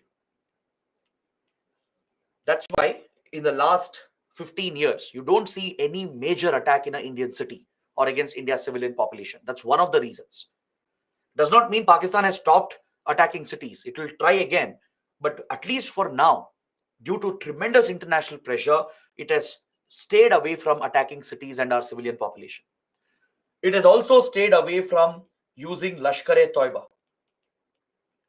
That's why you haven't seen a major attack from Lashkar-e-Toiba in the last 15 years after the Mumbai attacks. There are few exceptions here and there. We have seen few minor attacks, but not a major terror incident in any Indian city. All right. So due to this international pressure, Pakistan has been forced to switch to a different strategy to destabilize India. Now, what Pakistan is doing is that it is using Jaish-e-Mohammed to target military sites, military bases, because then we will not get the same kind of support from international community. Because civilian targets and military targets are different. There will be more sympathy for India when civilian targets are hit by a terror group. You will not get the same sympathy when military targets are hit by terrorist outfits, that too near border areas. All right. So that is why we see a series of attacks from 2014 through Jaish-e-Mohammed against military sites. The first was Gurdaspur and then Pathankot. The Gurdaspur attack and Pathankot Air Base attack. Followed by this, we saw the Uri attacks, which led India to adopt a coercive diplomatic approach against Pakistan. And we sidelined Pakistan from South Asia. What we did was, we boycotted the SAARC summit, which Pakistan was about to host. Just few weeks after Uri attacks, Pakistan was about to host the SAARC summit of that year at Islamabad. India blamed Pakistan for the attack, as Jaish-e-Mohammed is sponsored by Pakistani state agencies. And we boycotted the SAARC summit, and all the other SAARC members, they supported India. From Afghanistan to Sri Lanka, Bangladesh, then Nepal, Maldives, and Bhutan, all the other SAARC countries, even they blamed the Uri attacks on Pakistan. They demanded that Pakistan not back terror groups, which is destabilizing South Asia, and they all boycotted the SAARC summit with India. Now that itself shows the success of our strategy to isolate Pakistan in South Asia. Along with that, we have used UN and Financial Action Task Force to call out Pakistan for its role in terror financing and in backing terror activities. Right, through FATF, we got Pakistan grey listed. Through UN, we have brought up strong criticism against Pakistan, which is backed by many friends of India. So, to answer your question, India has definitely done better through coercive diplomacy since the Mumbai attacks. All right, since the Mumbai attacks, we have been very effective in targeting Pakistan internationally, be it at regional groupings, at global organizations. We have used every opportunity to point out Pakistan's role in sponsoring terrorism. Recently, the SCO summit happened in India. India was hosting the SCO summit.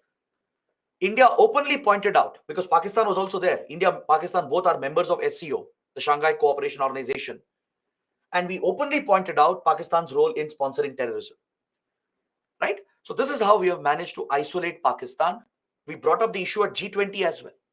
Even at G20, statement has been added in the Delhi Declaration regarding terrorism and state-sponsored terrorism. That is basically pointing fingers at Pakistan. All right? So India has done quite well through its foreign policy to exert that pressure, the coercive pressure to isolate Pakistan and target Pakistan. That's why I told you Pakistan is under a lot of pressure internationally to not engage with terror outfits. Plus, internally, it's going through a crisis right now. It's facing a massive economic crisis, just like Sri Lanka. It's dependent on funds given by China, UAE, and Saudi Arabia. Without their economic help, Pakistan would have collapsed by now. It's desperately waiting for a bailout package from the IMF. All right. So all these factors have brought a lot of pressure, international pressure and economic pressure. And India has had a role in all of this. Understood? Next, the next major incident we witnessed was the Pulwama attacks of 2019, which was also carried out by Jaish-e-Mohammed. Now, don't forget, after the Uri attacks, India retaliated by carrying out surgical strikes. Along with coercive diplomacy, India employed its hard power, its military power, to punish Pakistan by launching a covert operation across the LOC. The Indian Army used the Para-SF, the Para Special Forces, or the Para Commandos, to conduct a covert raid across LOC to target terror launch pads, which are present along the line of control. Pakistan brings the trained terrorists closer to the LOC in POK. It will settle them in these launch pads, which are temporary camps. From here, these terrorists are pushed into India. That is when cross-border infiltration happens. So destroying the launch pads is a primary objective of India because that will help in tackling infiltration. So following the Uri attacks, India retaliated within few days, where Indian special forces, they infiltrated into POK and targeted many terror camps and eliminated several terrorists. This had already increased the tensions because Pakistan saw this as a breach of its sovereignty. And then came Pulwama attacks in 2019, where the Jaish-e-Mohammed carried out a suicide bombing, killing 40 CRPF Jawans. A CRPF convoy was targeted by a suicide bomber from Jaish-e-Mohammed. This was again another atrocious attack. Again, a military target, that too in Kashmir itself. So following Pulwama, India scaled up its coercive diplomacy. We downgraded the relations. We cut off all economic ties and again retaliated with a military strike, which was the Balkot airstrikes.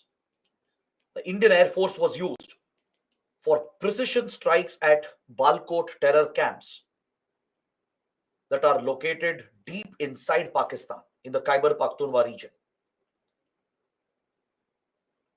In Khyber Pakhtunkhwa region, where there are multiple terror camps for Jaish-e-Mohammed, Lashkar, Hizbul Mujahideen, Al-Qaeda and other groups.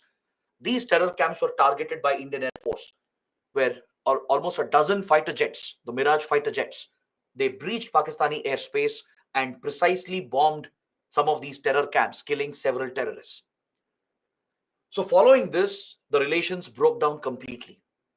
Since 2019, the relations have not improved after that, right? Because Pakistan saw this as an act of war, as Indian jets had breached Pakistani airspace and bombed Pakistani territory. It retaliated as well the next day by breaching Indian airspace. The Pakistani Air Force entered into Indian airspace and tried targeting few locations in India. So it led to a aerial dogfight, a clash between the two sides. And both sides, they shot down one fighter jet. We shot down a F-16, a Pakistani F-16, and they shot down a MiG-21. And unfortunately, an Indian pilot, Wing Commander Abhinandan, right, who had to eject from the MiG-21, he landed in POK and he was taken as a POW, as a prisoner of war. But due to negotiations between India and Pakistan, he was fortunately returned back the very next day back to India. So since then, tensions have remained very high and we haven't seen any improvement in the relationship. As Pakistan is under a lot of international pressure, it's distracted economically, politically, and internally. The scale of terrorism has reduced to an extent. The pandemic also has a role to play, right? The pandemic restrictions obviously has disrupted the terror activities as well. The Russia-Ukraine war, the overall economic crisis that is going on in the world has had an impact, and in the last few years, we are seeing a slight decline in terrorism against India. But does not mean Pakistan has stopped. It will revive terrorism because Pakistan's biggest weapon against India is terrorism. If it faces a bigger existential crisis, I guarantee this to you, it will try to execute a major attack against India to grab attention and to unite the country, unite Pakistan, in order to ensure that the army and ISI survive. If there is a threat to the very control of the army and the ISI, let's say the economic crisis escalates, right? People will not sit idle, they'll rebel, right? They'll ask for a change in authority in government. If there is a direct challenge to the authority of the army and the ISI, I guarantee this to you, there will be something major that Pakistan will do against India in order to create a distraction, in order to unite its people and to retain its authority. Is that clear? So this threat has not ended. It's only that we are going through a cycle right now, a phase where the violence and terrorism has slightly declined. Understood? So after India revoked these provisions, the special status under 370, and reorganized J&K, Pakistan definitely opposed it. It has said that India has unilaterally changed the status quo, and it brought up the issue at UN and criticized India for making these changes. It even raised the issue at Organization of Islamic Cooperation, right? But India has rejected all these claims of Pakistan because these are internal policies of India. The laws we pass, the constitutional amendments we are going to make, it is our prerogative. Pakistan is no one to tell us what we should do internally. Pakistan has no locus standi to interfere in our internal issues. So India has firmly rejected these allegations and these accusations. All right. So with regard to terrorism in Kashmir and in the border areas, we are definitely seeing a slight decline compared to before. Is that clear? So this is where I would like to stop. We can take a short break. Let's come back after the break and talk about urban terrorism that Pakistan has carried out against India. I'll take some examples to give you a good insight into pan-India terrorism and how is this a major challenge for India. And based on this, we'll discuss the response of India. We'll discuss the counter-terror architecture, the legal framework we have, and global efforts we have made to counter terrorism. All right. So all of this, we'll take it up after the break. Let's meet at 7 p.m. Let's come back at 7 p.m.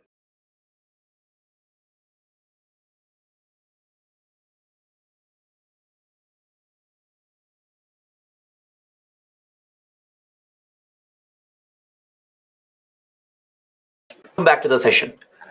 Now let's talk about urban terrorism that Pakistan has sponsored against India. Pakistan's covert war against India has not just been limited to our conflict zones. Once it got the opportunity, it expanded its covert war to target Indian cities and to target the civilian population of the country.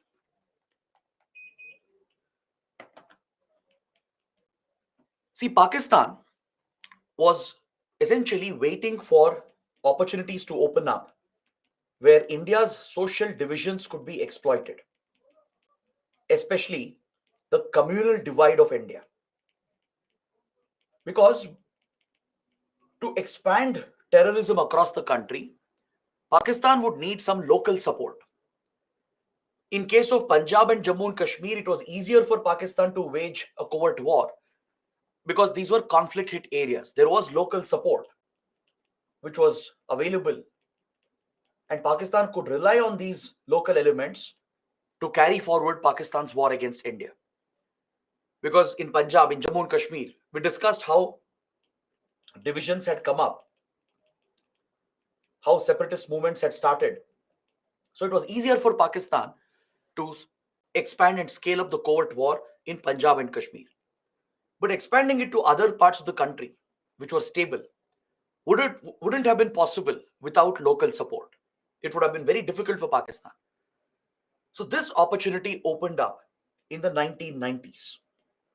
In the early 1990s, large-scale communal polarization started happening in India.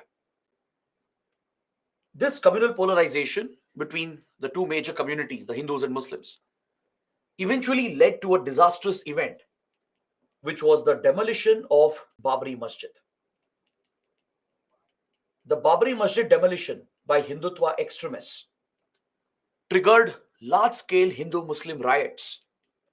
Communal riots broke out in the country, leading to resentment in different pockets of the country. The victims of communal violence, right, they became easy recruits for Pakistan, who would support Pakistan's covert war to start targeting Indian cities and the civilian population of the country. Because this is what Pakistan had sworn for, to bleed India through thousand cuts, to exploit every internal divide of India. It was already doing that in the conflict zones, even in the northeast region, right, and Punjab and Kashmir, where divisions existed. It had capitalized on it, and that is how it had expanded the covert war against India.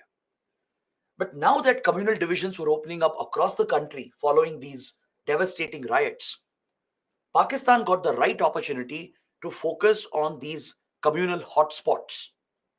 There are few regions in India which have been communal hotspots due to the violence and riots between Hindus and Muslims. For example, if you look at few parts of Uttar Pradesh, if you look at the Darbhanga region in Bihar, right, then the Pune Nagpur region, right, the Ahmednagar Pune Nagpur region in Maharashtra, then coastal Karnataka and parts of coastal Kerala. These were the major communal hotspots in the country. This is where historical communal divides existed, and these divisions increased even more after the Babri Masjid demolition and Hindu-Muslim riots. So now the victims of communal violence from these hotspots could be easily brainwashed. They could be easily recruited to create local support for Pakistan-sponsored terror groups. Is that clear? So Pakistan conveniently used the Kashmir-centric groups like Lashkar-e-Toiba and others to expand this war of terror against India, and it also relied on organized criminal networks to provide logistical support for terror acts across the country. It would start relying on criminal organizations like the Dawood Ibrahim gang. Dawood Ibrahim, right, a top drug smuggler, the head of organized criminal cartel, he had fled India. He had taken shelter in Pakistan. The ISI had sheltered him. So ISI would rely on his criminal network to start smuggling weapons and explosives into India. By using his criminal network, Pakistan would easily smuggle weapons and explosives into India, which could be used for large terror attacks in India. So terror groups like Lashkar-e-Toiba, which were initially focused only on Kashmir, were now given a different role to start targeting Indian cities and India's civilian population to further increase the communal divisions. That is why we started witnessing a series of terror attacks against major Indian cities, starting from 1993. Prior to this, prior to 1992, Indian cities were free from terrorism. All right? Terrorism was limited to Punjab, Kashmir, and the Northeast region and the Naxal corridor. But with the creation of local support, with increase in communal divide, Pakistan could easily expand this war against India And by relying on criminal networks and terror groups, it started carrying out major attacks in Indian cities. The first major act of urban terrorism was the 93 Bombay blasts. Serial blasts ripped apart our commercial capital, that's Bombay, and it further increased the communal divide, creating a support base for Pakistan to wage its covert war against India. In the case of Bombay blast, the Dawood Ibrahim gang played a critical role in smuggling the explosives, the RDX, which was used in the explosions. Right? The local support network that ISI managed to create helped in creating the logistical support and in planning and executing the terror attack. This was our first major experience with urban terrorism, where cities were being brought under attack. See, dealing with terrorism in a remote area is very different, right? Because there you don't have to worry about casualties of civilians and collateral damage. In border areas, for example, along the Punjab border, Kashmir border, in the forests of Northeast India, in such cases, the fight is mainly between security forces and the terrorists. But if the war comes to your city, crowded cities, right, you need to be extremely cautious when you're responding to these incidents, because there could be civilian damage, there could be hostages being held. So there could be collateral damage where innocent civilians will pay the price. So it becomes all the more challenging for intelligence and security agencies to deal with urban terrorism. Then we saw a series of attacks in Bombay and Delhi throughout the 1990s. In 95, 96, 98 as well. There were a few major attacks in Bombay and Delhi. And then the hijacking of IC-814 in 1999. Pakistani terrorists, they hijacked an Indian aircraft from Nepal. It was coming from Kathmandu to Delhi. These hijackers, they took the aircraft out of Indian airspace. They landed briefly at Amritsar, but the situation was mishandled by the then government, the then Vajpayee government. There was tremendous media and public pressure, and the government failed to implement the basic standard protocols in case of a hijacking incident. Ideally, the aircraft should have been disabled or runway should have been damaged so the aircraft does not take off again. Right? Keeping the hijacked aircraft within our airspace was critical to diffuse the situation, maybe through a commando raid. NSG commandos could have carried out an intervention. But due to the mishandling of the situation in the initial hours, the hijackers, they took off from Amritsar and they left Indian airspace. With the hostages, they took the aircraft to Lahore briefly for refueling. That's in Pakistan. And from there, as Pakistan turned the aircraft away, it was worried that obviously the blame will come on Pakistan. So it asked the aircraft to leave. So the hijackers took the aircraft to UAE, to Dubai. They released few passengers, few women and children were released. And again, they took off with all the other hostages to Kandahar in Afghanistan. In 1999, Afghanistan was under the rule of the Taliban. We had no relations with Taliban. We had designated Taliban as a terrorist organization. And as you know, Taliban was a puppet of Pakistan's ISI, trained and nurtured and created by the ISI. So the Taliban fighters, they surrounded the hijacked aircraft at Kandahar, and we lost every chance of any kind of military intervention. Right?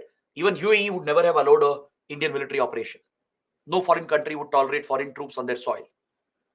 But in Afghanistan, it was not even in the picture, because Taliban would never even deal with India. It would never even allow any such thing to happen. The only option for India was to negotiate. The Vajpayee government was forced to talk to the terrorists, negotiate with them, and agree to the demands. They presented a list of terrorists who are in Indian jail to be released. And according to several reports, they demanded a huge ransom as well. A lot of money to be paid in exchange for lives of hostages. Following many rounds of negotiations between Indian negotiators and the hijackers, finally, we agreed to release 3 dreaded terrorists. And one of them was Masood Azhar. Masood Azhar was in Indian custody. He was involved in waging war against India in Kashmir. Indian forces had apprehended him and he was serving his time in jail. But India was forced to release him, and following his release, he would go on to establish Jaish-e-Mohammed. In fact, the primary purpose of the hijacking was to get the release of Masood Azhar. One of the primary hijackers, the lead hijacker, was the brother of Masood Azhar. Is that clear? So along with Masood Azhar, two other terrorists were also released, Omar Sheikh and Mushtaq Zargar. All the three terrorists we released, they went on to commit very grave acts of terrorism. And Masood Azhar especially became India's nightmare as he established Jaish-e-Mohammed with the help of ISI, and since then carried out major attacks against India. The parliament attacks in 2001, which brought India-Pakistan to the brink of war, was carried out by Jaish-e-Mohammed. All the recent attacks, the Uri, Pulwama attacks, which again brought us to the brink of conflict, was carried out by Jaish-e-Mohammed. So India paid a very heavy price for mishandling the hijacking incident, and it became a black mark on the record of Prime Minister Vajpayee. The parliament attacks was an audacious attempt by Pakistan to use Jaish-e-Mohammed and to trigger further tensions between the two countries. The very temple of Indian democracy was attacked. So as India put more pressure, right, we started appealing to the Western countries. We started targeting Pakistan as well because of repeated terror incidents. Now Pakistan started looking for a new strategy against India. Since India could connect Lashkar, Jaish and other groups with Pakistan, as they were all based out of Pakistan, it came out with a new strategy to create an India-based outfit, to raise an India-based terror group. Because until 2003, all the major terror groups like Lashkar, Jaish, Hizbul, they were all Pakistan-based outfits. They included few Indians, but majority of them were Pakistani terrorists, right? So it was easier for India to pinpoint the blame. We would find some evidence to link the attacks with Pakistan. So to deflect the blame, to avoid the blame from India, Pakistan raised a India-based outfit to make it look like a homegrown terror group. This group, known as Indian Mujahideen or IM, comprised of Indian citizens only. They were all Indian nationals, Indian youth who had been radicalized. The Godhra riots of 2001 had played a role in further creating communal divisions in the country. Just like the anti-Sikh riots, how it aided Khalistan movement. Similarly, Babri Masjid demolition, the Hindu-Muslim riots that happened in 92, and the Godhra riots of 2001, right? These were again shameful events in India's history. They contributed to the rising support for Pakistan-sponsored terrorism. Pakistan has exploited these communal divisions in India, right? So Indian Mujahideen would emerge as a major threat and carry out multiple attacks from 2004 to 2011. It was an India-based outfit comprising of Indians. It was founded by the Bhatkal brothers from Karnataka. In coastal Karnataka, you have a district called the Bhatkal district, which is a communal hotspot. Since many decades, there have been strong communal divisions between Hindus and Muslims. So the Bhatkal brothers, Riaz Bhatkal and his brother, they were motivated, inspired by the communal violence in their district. And to take revenge against the nation, they subscribed to this radical ideology and founded this new terror group called Indian Mujahideen. Previously, they were all members of another extremist group called SIMI. SIMI is a student-based outfit. Is that clear? Students Islamic Movement of India. It was like a social organization. But over a period of time, it turned into a terrorist organization. SIMI became a hub of all radical terrorists. So India banned SIMI and designated SIMI as a terror group. So Bhatkal brothers and other members of Indian Mujahideen, they were all members of SIMI. So as India banned SIMI and designated it as a terror group, these elements, they were already radicalized, willing to become terrorists. They moved out of SIMI and founded a new organization called Indian Mujahideen with the direct backing and support of Pakistan.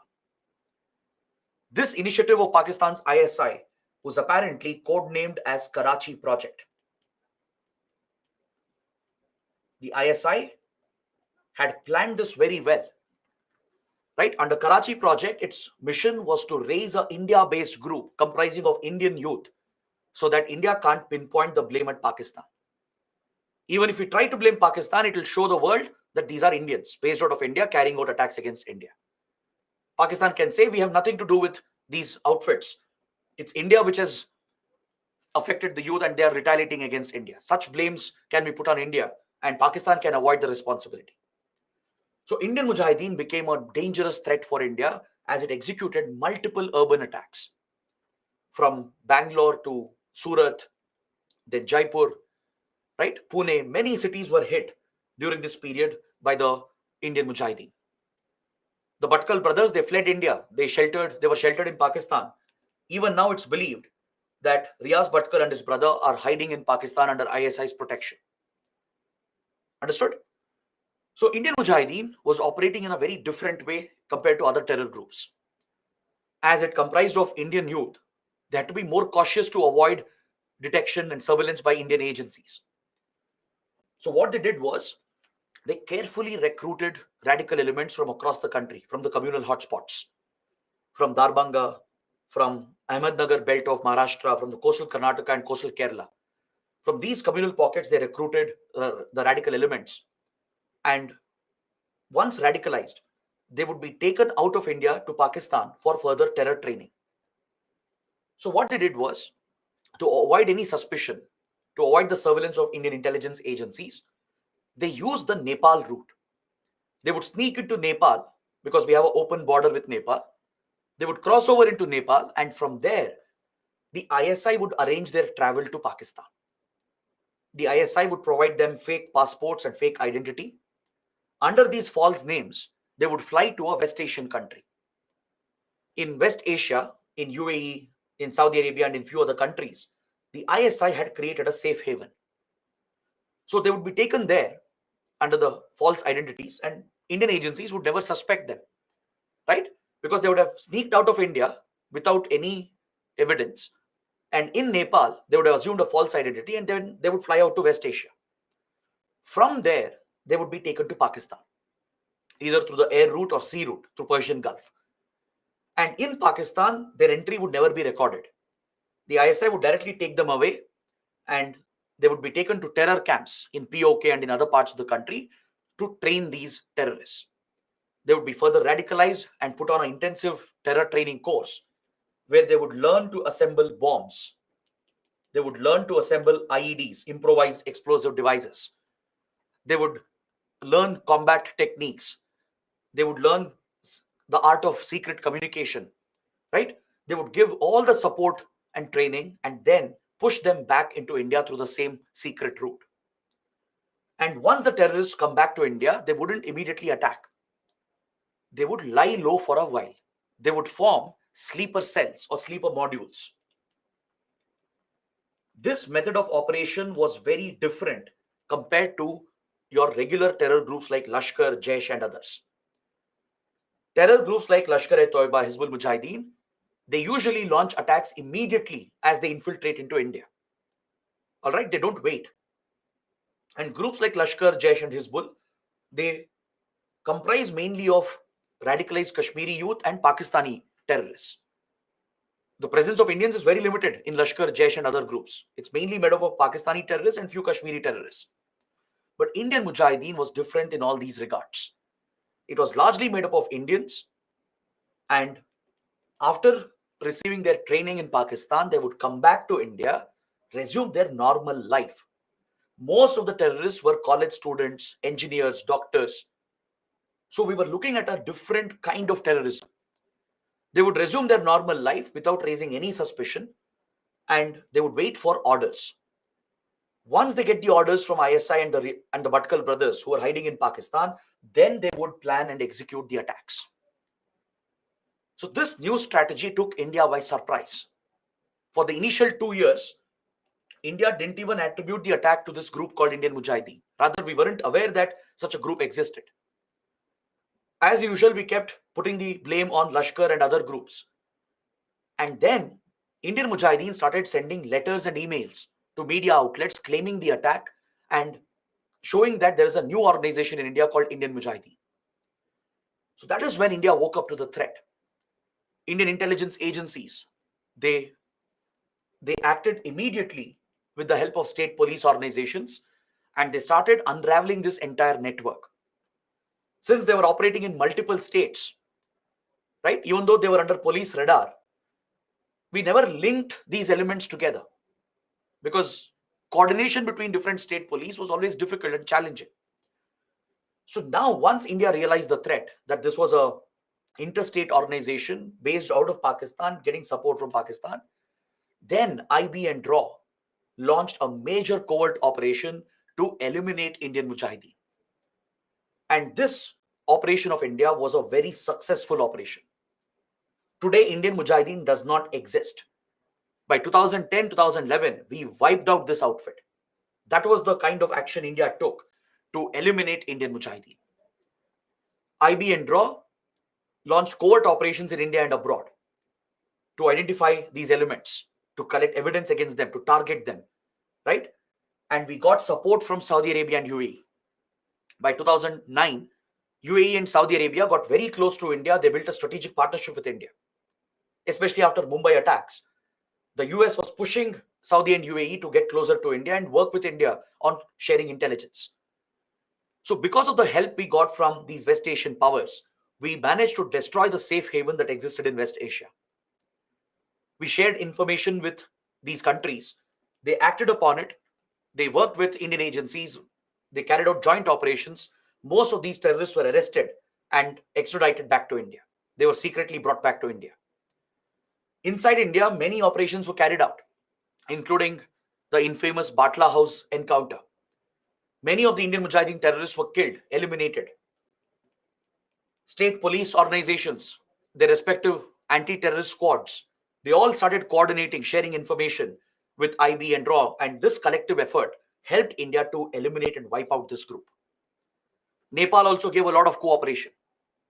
Nepal helped in destroying the safe havens that existed, and many top terrorists, including the top commander, Yasin Bhatkal, right? He was arrested and he remains in Indian custody today. Several others have been killed. Few others have ran off to Pakistan. They're hiding in Pakistan and Afghanistan. And as a result, we eliminated this group by 2010, 2011. So this was a successful counter-terrorist operation by India. It took sustained efforts, including diplomatic efforts. We needed help of other countries, West Asian countries and Nepal, and they played a role in helping India to eliminate this threat. Then we saw the mother of all attacks, the 26/11 Mumbai attacks, carried out by Lashkar-e-Toiba. Right? This was India's 9/11 moment. If the biggest terror attack in the world has to be 9/11 attacks, right, carried out by Al-Qaeda against the US. On similar lines, our biggest incident has to be the Mumbai attacks. This changed the course of India, just like 9/11 attacks changed the course of global geopolitics and the American approach to counterterrorism. Similarly, the latest Hamas attack against Israel is their 9/11 moment. That is Israel's 9/11 moment. It's going to change the very face of Israel-Palestine conflict. It's going to change the very face of West Asian geopolitics in the coming years. Similarly, the Mumbai attacks changed India forever. 10 Lashkar terrorists trained by the ISI and the Pakistani Navy. They were trained in maritime skills. They were trained in special force skills. Right? The Pakistani Navy, the Army, the ISI were directly involved in training these terrorists, in providing them all the equipment. And they infiltrated through the sea route. They breached India's coastal maritime defense and landed in Mumbai and went on a rampage. It was a Fidaiin attack, a suicide mission, a one-way mission to hold as many hostages as possible and kill as many people as possible. And they attacked high-value targets, five-star hotels like Taj and Oberoi, the CST railway station, the very symbol of Mumbai, right? Then a Jewish prayer house. They were hunting Jews as well. And they were looking to target foreign nationals, those who were holding foreign passports. So several people were killed in this attack with hundreds injured. And this was the most brutal attack against India. It lasted a good 2.5 days before it was neutralized by the NSG. So it exposed the weakness in India's counter-terror preparation. There was an intelligence failure, right? Even in the response of NSG, there were many challenges and problems that were noted. Our coastal security gaps were identified. So it led to wide sweeping reforms in our counterterrorism approach. All right, we are going to discuss that throughout this subject. The changes that have happened after Mumbai attacks, the legal changes, the institutional changes, the improvement in intelligence gathering, improvements in counterterrorism. We are going to study all of this in the coming topics, and these changes were triggered by the Mumbai attacks. So, in short, India has been one of the biggest victims of terrorism that is sponsored by a hostile state. Now, since Pakistan came under a lot of international pressure after Mumbai attacks, it has changed the strategy slightly. It's not using Lashkar-e-Toiba so frequently. It's not targeting Indian cities and civilians. Instead, it has used Jaish-e-Mohammed to attack defense installations, to attack military sites. And parallelly, it has tried to revive the Khalistan movement. That's why from 2010, you see a different trend in terrorism. From 2010 onwards, you see a new trend, a new pattern. Lashkar is being limited. No attacks on Indian cities or India's civilian population. All right? Instead, usage of Jaish-e-Mohammed to attack military bases like Uri, Pathankot, Pulwama, etc., to target military targets, and a proactive attempt to revive the Khalistan movement, which was dormant. Both in India and abroad, the ISI has played a direct role in reviving the Khalistan movement, and we studied this yesterday in detail. So this is a new pattern in Pakistan's covert war against India. It's a very evident pattern. If you just pay attention, if you study the events, you will realize the shift in strategy that has happened since 2010. So from this, you can understand that terrorism is ever evolving, right? The nature of the threat keeps changing, and we need to adapt to the threat, right? We need to keep adapting. We need to improve our counter-terror approach. So that is why we have to study the counter-terror architecture of India. We have to understand what measures do we have in place to counter terrorism. How is India dealing with this massive secret war that Pakistan has been waging with the help of multiple terrorist organizations? See, for India, the challenge is very severe because other countries which are also affected by terrorism, they have to deal with a maximum of 1 or 2 terror groups. But that is not the case with India. We are dealing with multiple organizations, a good 15 to 20 terror outfits, all sponsored by Pakistan. So this is where the challenge lies for India, and we need to strengthen our counter-terror architecture. So following the Mumbai attacks, which was a learning lesson for India, India has carried out some major reforms in our counter-terror response. So we are going to study these changes because you can get a mains question here. UPSC may not just ask about Pakistan-sponsored terrorism, not just about Khalistan movement and Kashmir and urban terrorism. There might be a question on India's preparedness or India's counter-terror approach. So whatever we are going to discuss in the next 1 hour will be very, very important for your mains exam. Is that clear? I'll mention some new initiatives and new changes which have happened. We'll also discuss the legal framework as well, the laws that we have against terrorism. One of the biggest reforms that was initiated was the establishment of a dedicated counter-terror investigating agency. The NIA, National Investigation Agency, was established as the premier counter-terror law enforcement and investigating agency of India.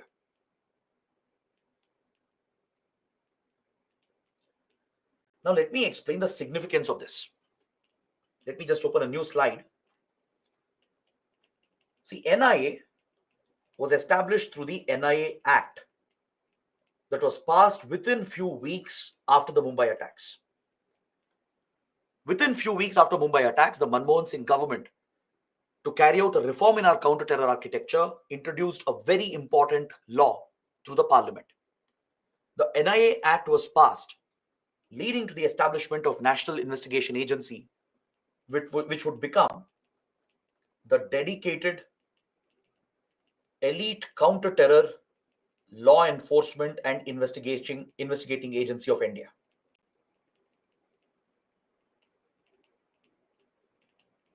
Now, why is this significant? What is the big deal about establishing one agency? See, this is indeed a big deal for India because before Mumbai attacks, believe it or not, we did not have a national dedicated counter-terror investigating law enforcement agency. This was a critical gap in our counter-terror preparedness. Before 2008, if terror attacks happened, guess who would investigate the case? Can someone tell me in the comments? Take a guess. Which agency or which institution would handle the investigation of terror cases before 2008? RAW, IB, CBI? Okay. CBI is partially correct. RAW and IB is definitely not the answer. It's incorrect. Why? Because RAW and IB are intelligence agencies. You're giving this as an answer because I'm sure you don't know the difference between intelligence agencies and law enforcement investigating agencies. With regard to security agencies, there are two types. All right. You have your intelligence agencies like RAW and IB. What is their role? The role of IB and RAW or any intelligence agency is to collect intelligence, meaning they collect information, to carry out surveillance, to run covert operations, secret operations. This is the role of intelligence agencies. They do not have powers to investigate. Is that clear? RAW and IB cannot investigate a case. They don't enforce any law. RAW and IB are not enforcing any law. All right? They are intelligence agencies of India responsible for intelligence gathering, running covert operations, maintaining surveillance. That is the role of an intelligence agency. They do not have the powers to investigate, which also means they cannot file a case. They can't register an FIR. They can't arrest any accused. They can't collect evidence. They cannot complete the investigation and file a charge sheet and take the case for prosecution. This is the role of a law enforcement agency or an investigating agency. Is that clear? Law enforcement investigating agencies are different from your intelligence agencies. They operate openly in the public domain. Whereas RAW and IB, intelligence agencies, they operate secretly. They operate behind the scenes. Right? RAW and IB, they don't even have a website, if you have noticed. They don't recruit openly as well, especially for senior roles. They don't recruit openly. Their operations are hidden from the public. Whereas your law enforcement investigating agencies, they operate openly. They are legal agencies set up through laws. There will be a legal backing for them. Whereas IB and RAW, they are not entirely legal. They are set up through government resolutions. They are not accountable to the parliament, to the public. They're only answerable to the government of the day. So your law enforcement or investigating agencies, they are the ones who can register a case. They are the ones who can investigate and collect evidence and then arrest the accused, right? Then finally build a charge sheet against the accused and take the case for prosecution in a court of law. That is how justice is delivered. So this is the role of a law enforcement investigating agency. So which are the examples of law enforcement agencies? Your police, your state police, right?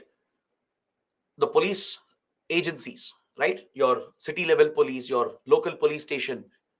Essentially, policing is a state subject. So police organizations are law enforcement agencies. They enforce the law. They maintain the law and order. They investigate all the cases that happen. They register the FIR, investigate the case. They have the powers to arrest the accused, collect all the evidence, and build a charge sheet against the accused. And finally, they'll take the case for prosecution. Other law enforcement agencies include CBI and few others at the central level. If your police are the law enforcement investigating agencies at the state level, similarly at the center, there are few law enforcement investigating agencies like CBI, Narcotics Control Bureau, and NIA is one of them. I hope now the functions of intelligence and law enforcement agencies is clear. I hope you understood the difference. Let me repeat the point as well. Let me summarize it. Raw IB are intelligence agencies that operate secretly, right? They don't have a legal backing. They're set up through government resolutions. Their role is to collect classified information, collect intelligence. IB collects it within India domestically. RAW collects this abroad, outside of India. They conduct secret surveillance.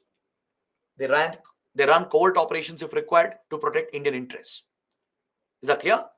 They don't have the powers to arrest, to file cases and investigate and collect evidence. They can't go to court and bring the accused. They can't do that. They can't arrest the accused as well. They don't have those legal powers. These powers lie with your law enforcement investigating agencies.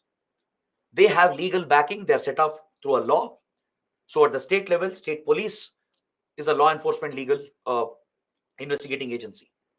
At the national level, CBI, NIA, Narcotics Control Bureau, and others, even Enforcement Directorate is a law enforcement agency. So they can file the cases. They can arrest the accused, collect evidence, file the charge sheet at the court, and take the case for prosecution. So before the Mumbai attacks, we did not have a dedicated national level law enforcement agency for counterterrorism. So if terror attacks happened before Mumbai attacks, they would be investigated first by your state police. The concerned states had the responsibility. Is that clear? Every state police would have its own anti-terrorist cell or anti-terrorist squad. And concerned police stations where the attack happened in their jurisdiction, they would file the case and transfer the case to the ATS, which would conduct the investigation. But this was highly ineffective.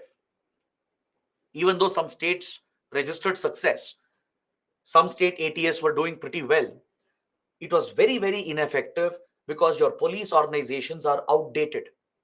They cannot deal with terrorism, which is global, transnational in nature. Right? Today, terror attacks are planned across multiple countries.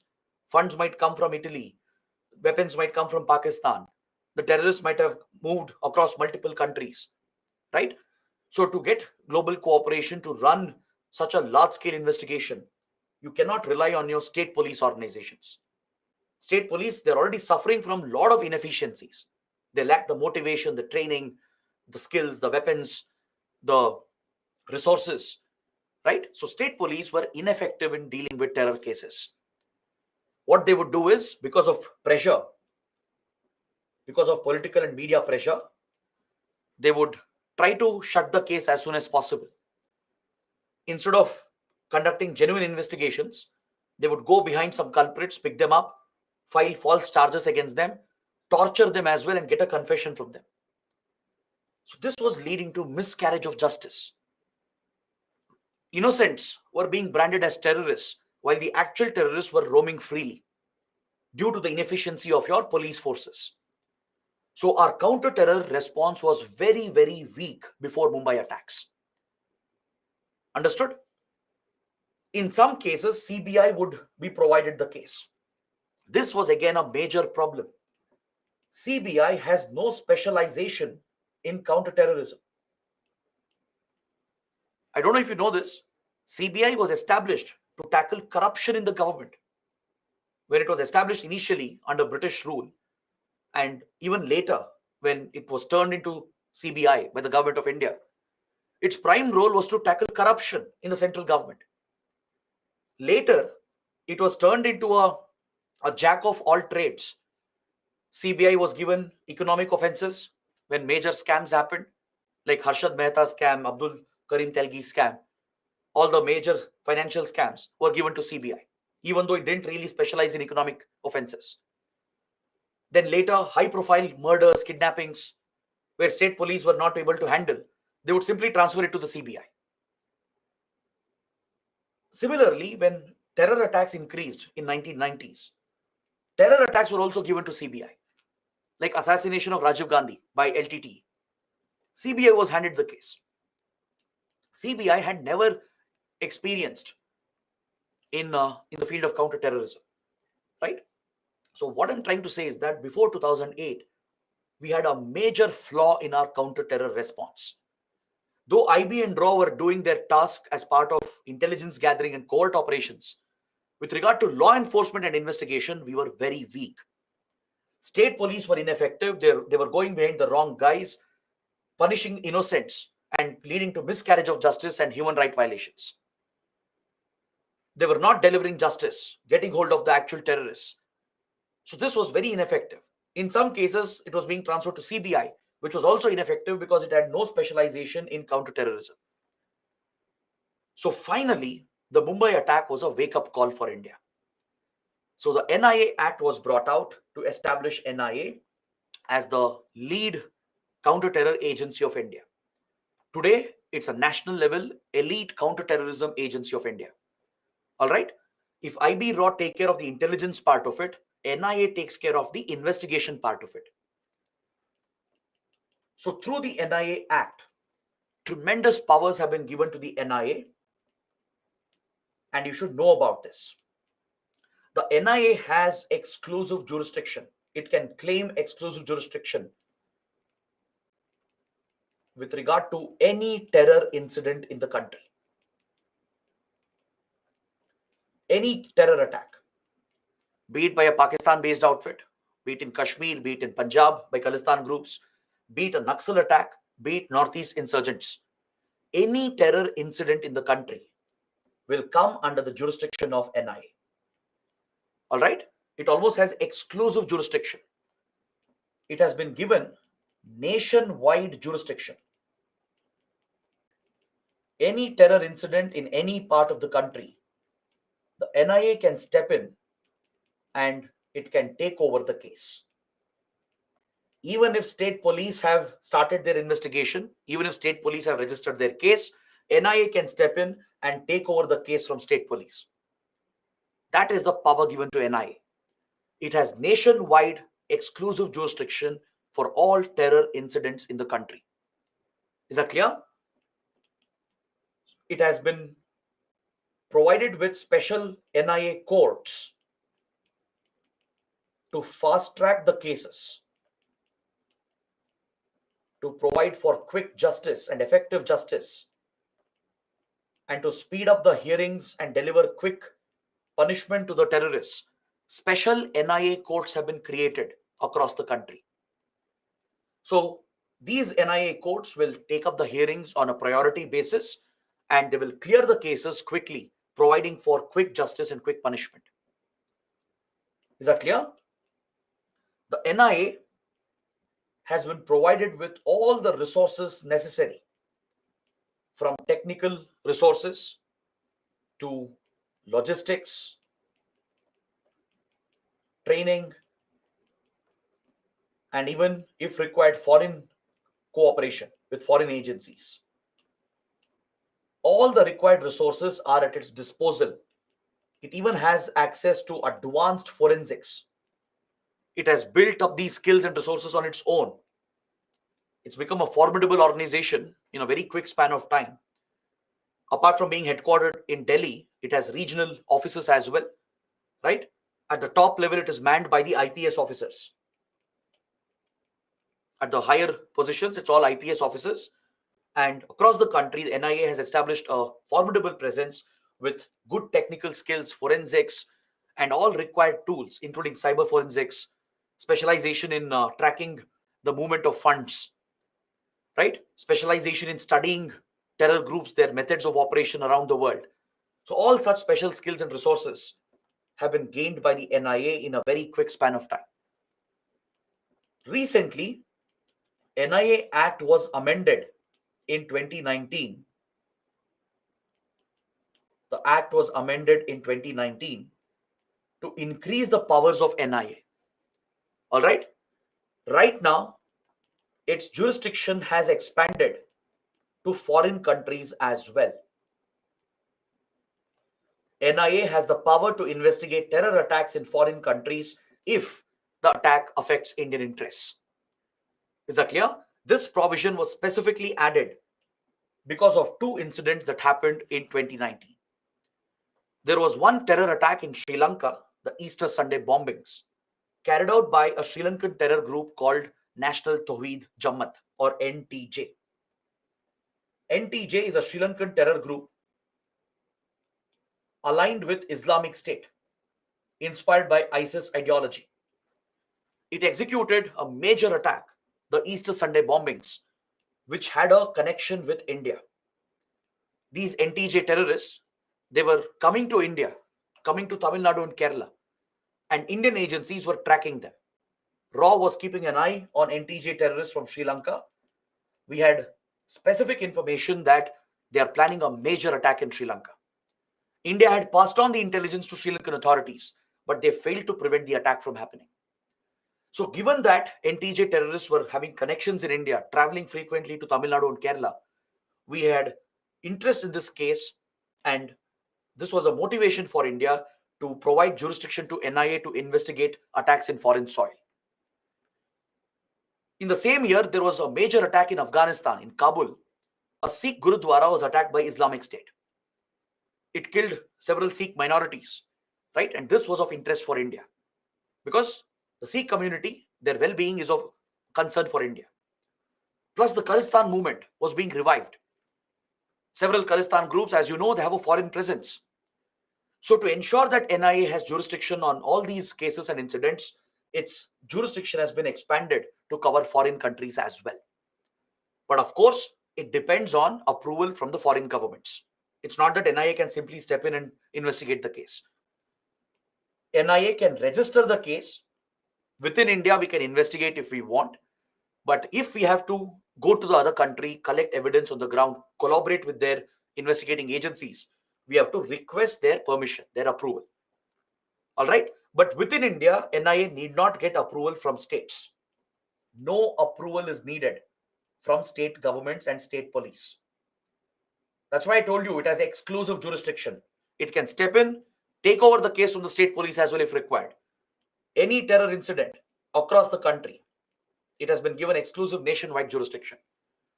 Today it has foreign jurisdiction as well, but foreign governments have to approve that. They have to give approval for the NIA to work with their agencies and collaborate with them.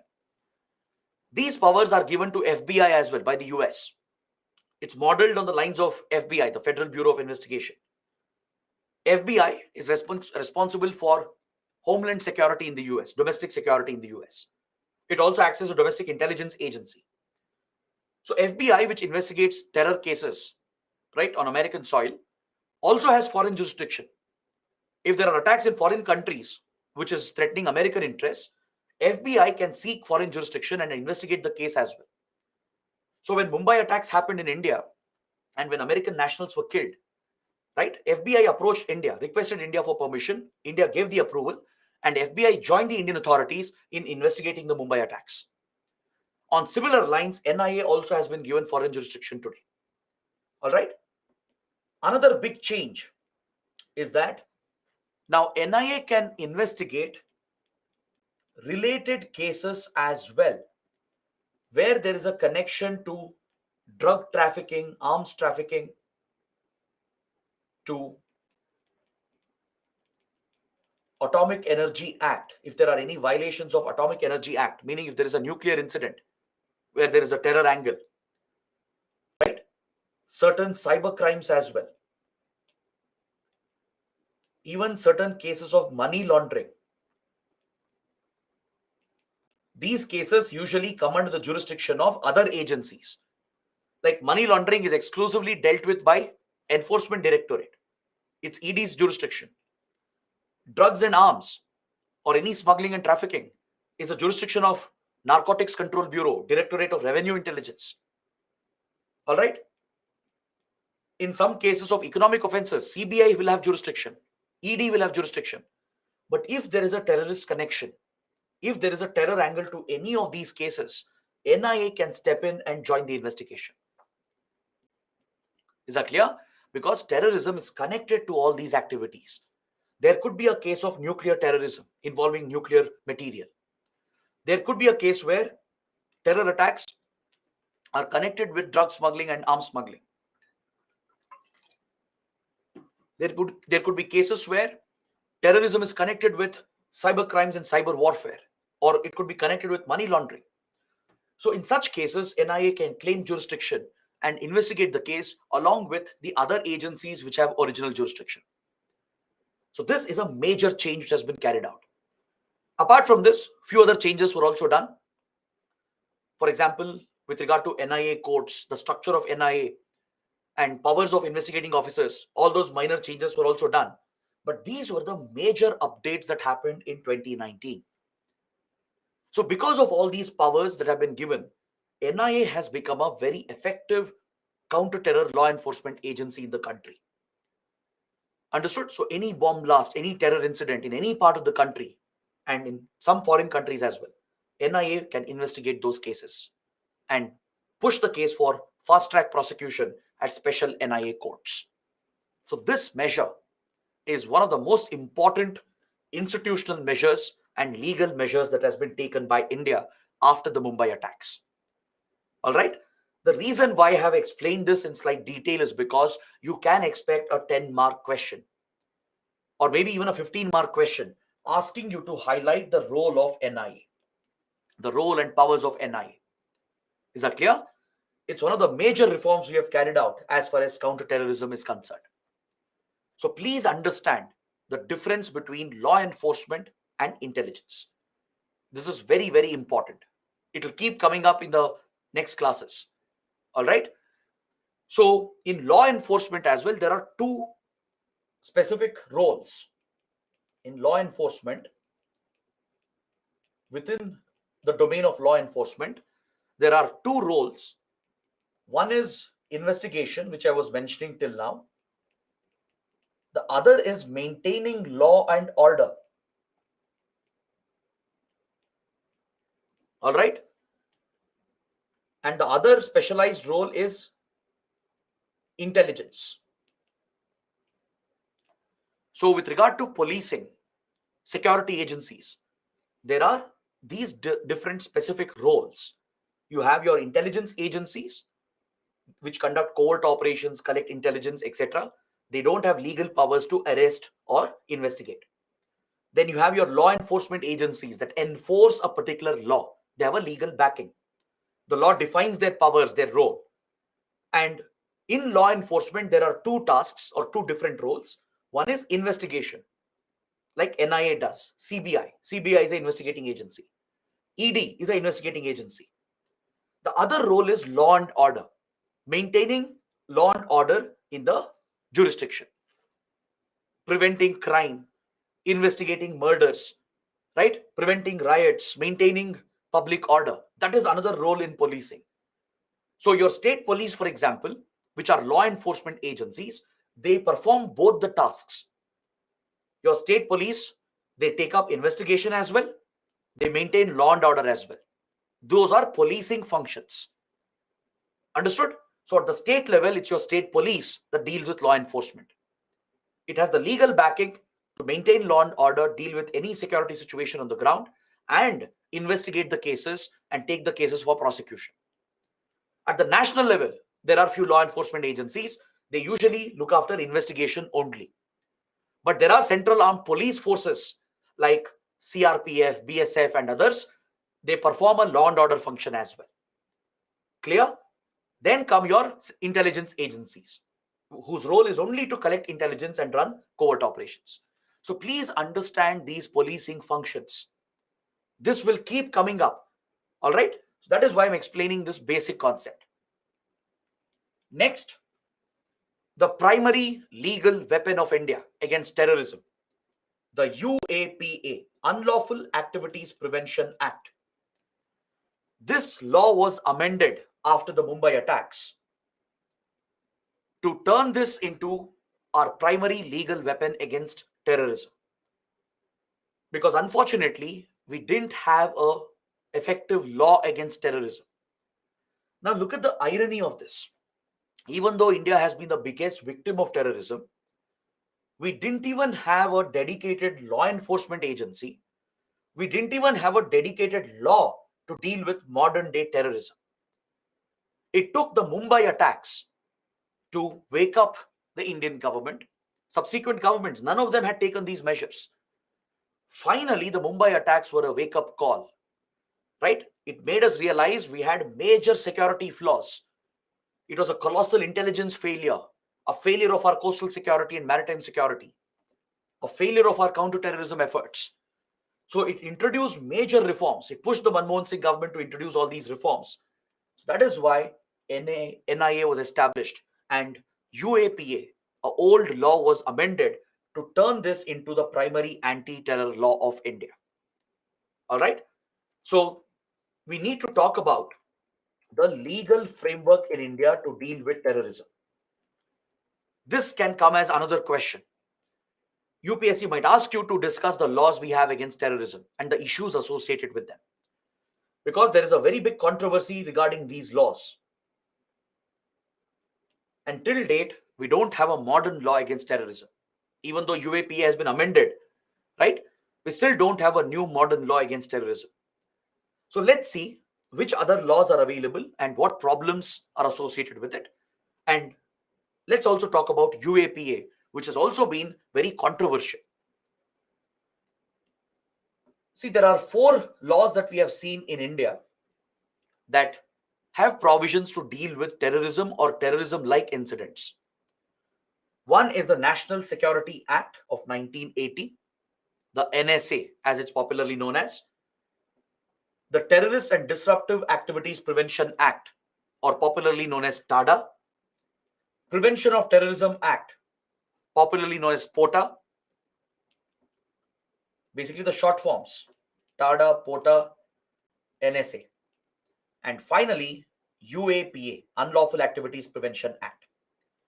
These are the 4 laws we have seen that have been brought out that deal directly with terrorism or have some provisions related to terrorism. But all the laws have been problematic. They have been highly controversial. All right. Now let's talk about the second and the third. Let's discuss that first, and then I'll come to NSA and UAPA. TADA was the first dedicated law against terrorism which was introduced in India. When Khalistan movement was at its peak in the 1980s, the Rajiv Gandhi government enacted the TADA in 1987 to provide special powers to the police forces to effectively deal with terrorism, specifically Khalistan terrorism. Is that clear? This law gave tremendous powers to the police with regard to investigation. Unprecedented powers were given to the police to tackle terrorism effectively. But the problem was the laws were so broad and the provisions were not well defined. It was designed to favor the police, and it essentially gave sweeping powers to the police to investigate. See, any law has to be balanced. Any law that's brought out, especially laws related to crime and illegal activities and terrorism, they have to strike a balance between security and your constitutional rights. Strict laws are good, but it should not lead to violation of your fundamental rights. It can't go against your constitution. Basic constitutional rights, such as right to life, provisions of Article 20, then provisions of Article 19. These basic provisions, 19, 20, 21, they cannot be violated by laws.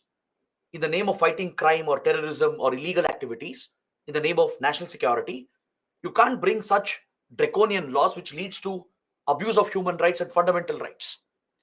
There has to be a balance between the two. Yes, national security is important. You need a stringent law to tackle terrorism, but not at the cost of your fundamental rights and your constitutional principles. That balance has to be there in any law. In case of TADA, this balance was missing. The law was poorly drafted. It had very broad, vague provisions that would give sweeping powers to the police, and essentially, they would get the discretion. They got a lot of discretionary powers while interpreting the law. And this is dangerous in any law, especially with laws dealing with crime and illegal activities.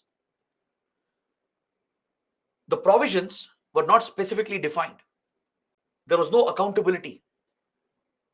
It seemed to favor the police. And as you can expect, TADA was widely misused to commit violations. It gave a long detention period. It provided a lot of powers regarding arrest and holding custody of the accused. These provisions led to custodial torture, where accused would be beaten up and humiliated by the police just to extract a confession from them. Confessions are never reliable. Confession that to extracted through torture is not at all reliable. So many incidents came up in the country where police organizations were blaming innocents because they were ineffective. They could never crack the case. Right? In most cases, they couldn't crack the case. They would be under political and media pressure. So just to claim closure of the case and claim that they solved the case, they would pick up some innocents, frame the cases, charges against them, beat them and torture them to get a confession out of them. Because the law allowed many such abuses to happen, it gave a lot of discretionary powers regarding detention, regarding bail. Bail became impossible, right? So because of the stringent provisions here, the police would often misuse the laws and frame innocents, torture them, commit violations against them, while allowing the terrorists to run free. The prosecution rate, the successful prosecution rate was very, very low under TADA. That itself is a measure. If the conviction rate is less, if the number of convictions they are getting through prosecution is less, it shows that majority of the cases were false to begin with. Because confessions will not stand in a court of law. Courts will throw those cases out. If they can't back it up with other evidence, with scientific and technical evidence and forensics, right? Courts will throw those cases out because it's clear that these were false charges, extracted through confessions, through tortures, which is a violation of human rights and fundamental rights. Many, many such cases came up. See, I'm not saying police forces were ineffective entirely. As I told you, in some cases, they were doing very well. Some state police especially were doing better than the others. But in general, across the country, TADA was seen to be misused. The stringent provisions were being abused by the police, committing large-scale human right violations and fundamental right violations. The conviction rates were very, very poor. And by the time the court could, rip the case apart and identify that the accused are innocent, many years would have passed, destroying the lives of innocent people.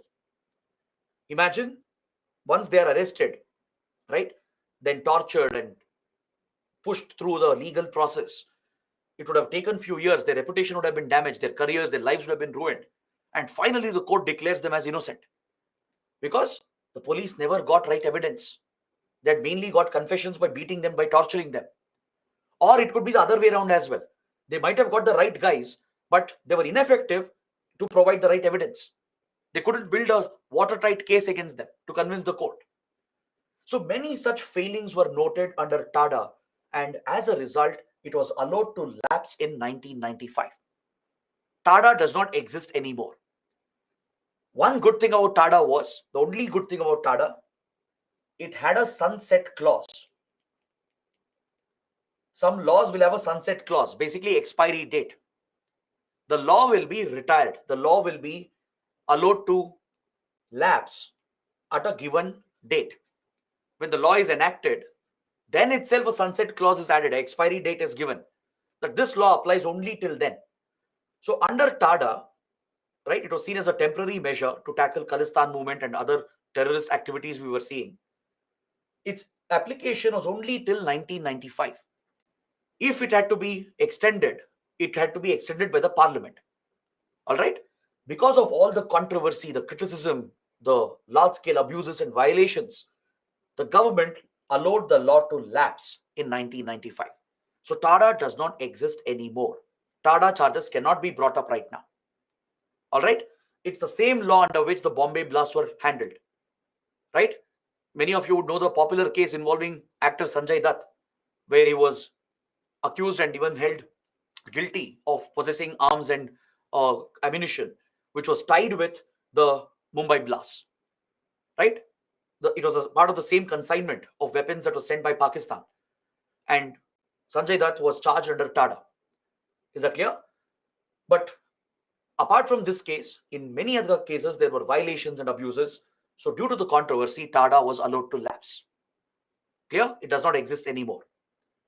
Next, to replace TADA, the Vajpayee government brought another law called POTA, Prevention of Terrorism Act. This law also suffered from the same drawbacks, exactly the same drawbacks. The law was accused of being very stringent, not being balanced. There were many abuses that were noted, where police again started misusing POTA and its stringent provisions to target innocents. Or cases would be ineffectively handled, even if the actual terrorists were caught. The police were failing in their investigation, failing to get the right evidence, and they were failing to get justice. A lot of cases of torture and violations came up, misuse and abuse of the law came up, because even POTA had very broad definitions. It gave sweeping powers to the police forces with little accountability with regard to arrest, with regard to detention, seeking custody of the accused, with regard to bail.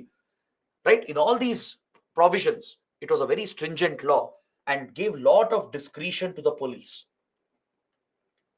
See, that is why a balanced law has to be well defined. Provisions are to be very clear. If your law is not clear, if you have very broad, vague definitions, the discretion will be left to the police. The interpretation will be left to the police. And they will always give it a wide interpretation, leading to abuse of the law.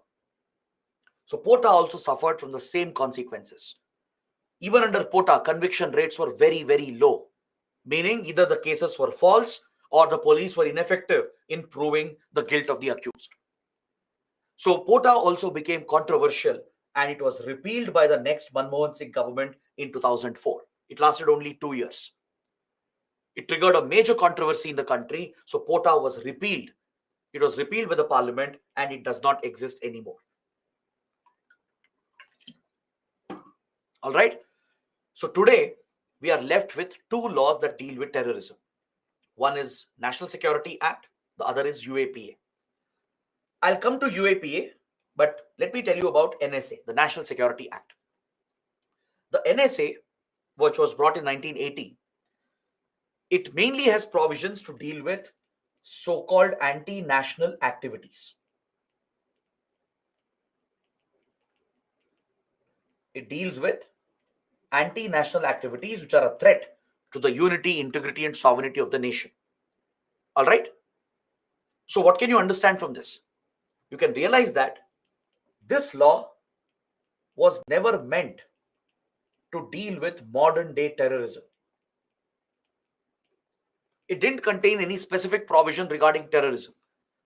It gave broad definition of anti-national activities. Right? Any activity threatening the unity of the nation, integrity and sovereignty of the nation would be covered under the law. So this law, again, even though it is still in use, even this law has been widely misused by ruling parties at the center and also at the state level. Critics, journalists, activists, they have been charged under NSA provisions. Several journalists who criticize the government, who bring out the flaws of the government, they have been arrested under NSA charges. Right? Because the law is, again, a very poorly defined law. it does not deal exactly with terrorism, but the law has been used against terrorism cases by state police forces. There have been many instances of abuse and misuse, even with NSA, as critics of the government, political opponents, journalists, activists, they have been targeted. And it has led to the violation of freedom of speech and expression. All right? That is why NSA has been challenged in courts. Even here, conviction rates are very low. The ruling parties, usually at center and states, misuse these laws to target any kind of criticism and political dissent. So NSA also is not effective in dealing with terrorism, but still police forces, they were using it to deal with terrorism. So such poor laws can never help our case in dealing with terrorism. Rather, it will weaken our fight against terrorism because the actual terrorists will go free, right? And police forces, they misuse the law and target innocents just to claim credit and close the case. And they end up creating even more resentment in the country. So all the three laws have been very dangerous and ineffective for India. So TADA and POTA, they have been done away with. TADA was lapsed, POTA was repealed, but NSA still exists. And even now there is criticism and controversy about the misuse of NSA. It does not even define terrorism properly. It does not deal with modern day terrorism that we experience. It only deals with a broad term called anti-national activities, any activity threatening national security of the country, right? So such laws can't be effective in fighting terrorism. Then comes your UAPA, Unlawful Activities Prevention Act, passed in 1967. It's a very old law.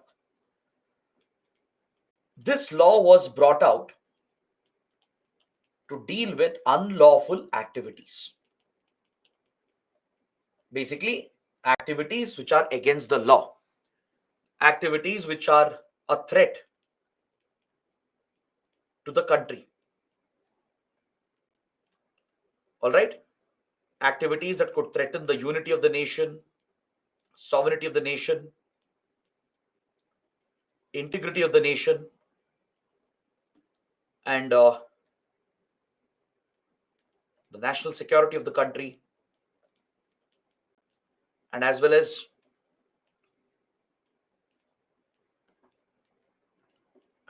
friendly relations with foreign countries. Any activity that weakens the integrity of the nation, threatens our unity, sovereignty, and friendly ties with foreign governments, they are brought under this law as unlawful activities. All right? Activities against the law regarding these threats. Now, this law was brought out following the 1962 war and 1965 war.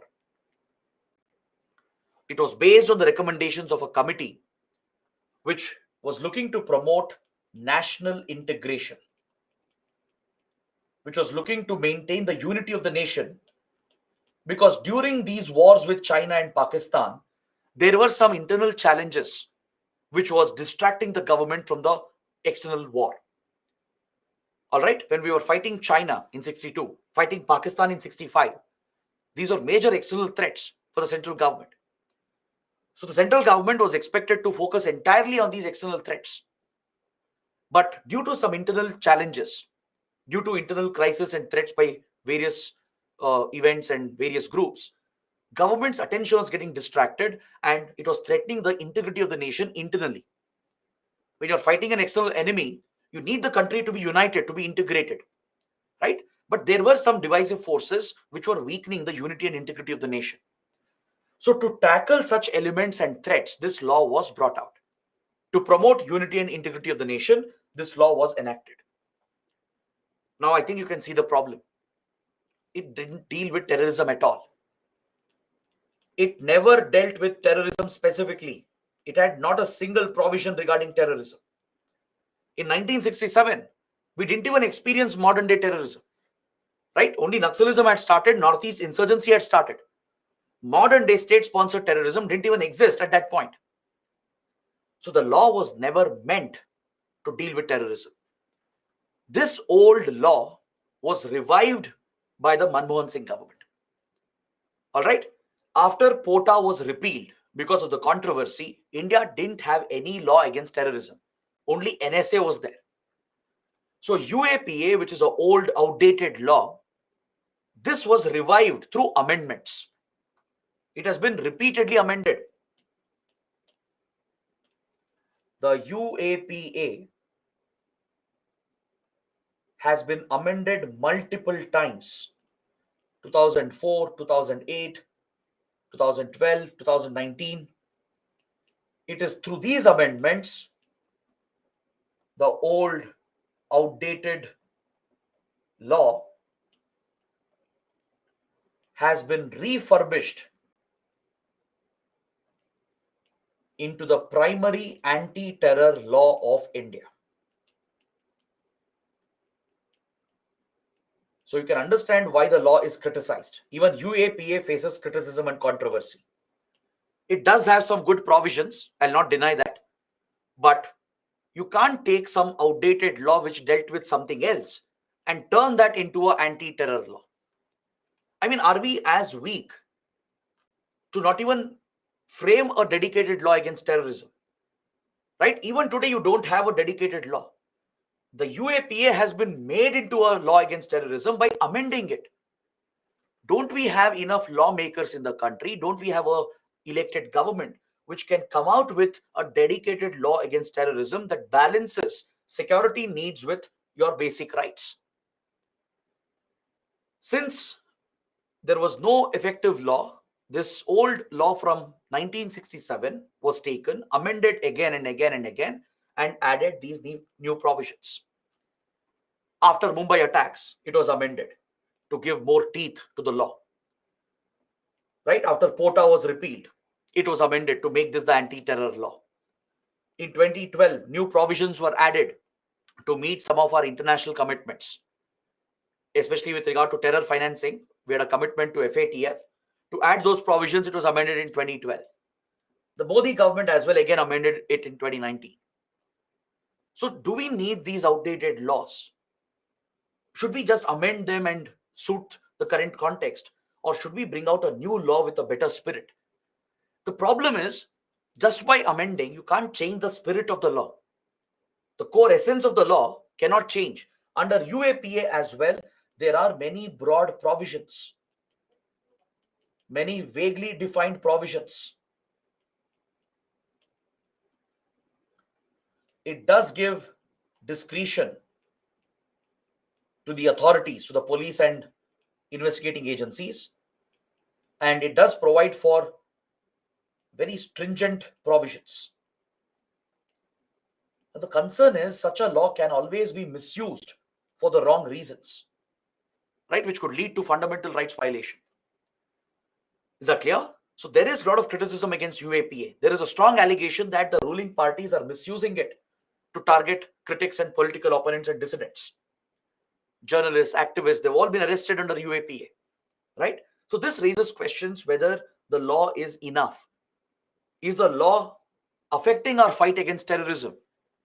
Right? Is the law being just used to target critics and dissidents while being ineffective against terrorism? This question always comes up, and there is a strong criticism here and a controversy against UAPA as well. But as I told you, it does have some good provisions. We should give credit where it is due. Some of the provisions are very effective in tackling terrorism. One good thing is it defines terrorism. It's the only law in India to give a definition of terrorism. All right. It provides for terror financing. It covers terror financing as well. It covers any support extended to acts of terror, membership of terror organizations. All these activities are also covered. It not only deals with the act of terrorism, where the terrorists are actually carrying out the attack, it also deals with those supporting these acts, those who are sheltering terrorists, those who are supplying weapons to them, those who are hiding them or not revealing their designs and targets, those who are arranging money for them, financing their activities, or those who are members of these organizations, right? It covers all these key elements needed for counterterrorism. It also has a provision where an organization can be designated as a terrorist organization. Remember, we have been talking about this in all the classes. I told you CPI Maoist is designated as a terrorist organization under UAPA. I told you Khalistan outfits, all the Pakistan sponsored outfits, right? Northeast insurgents, they're all designated as terror groups in India under a law. It's none other than UAPA. There is a provision which allows the Home Ministry, Ministry of Home Affairs, to proscribe or designate any terror group as a terrorist entity. All right, a group waging a terror war against India can be designated under this law. In 2019, this provision was amended to allow individuals as well to be designated as terrorists. This is a major upgrade which has happened. So it allows the MHA to even designate individual terrorists right now, not just the organization.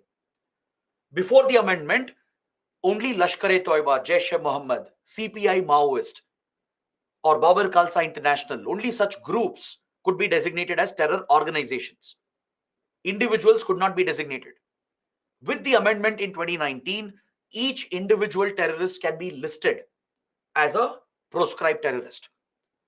So we have designated Masood Azhar, the founder of Jaish-e-Mohammed, Hafiz Saeed, founder of Lashkar-e-Toiba and Jamaat-ud-Dawa, right? Many such Pakistani terrorists and top terrorists of all the other groups, they are designated under the law.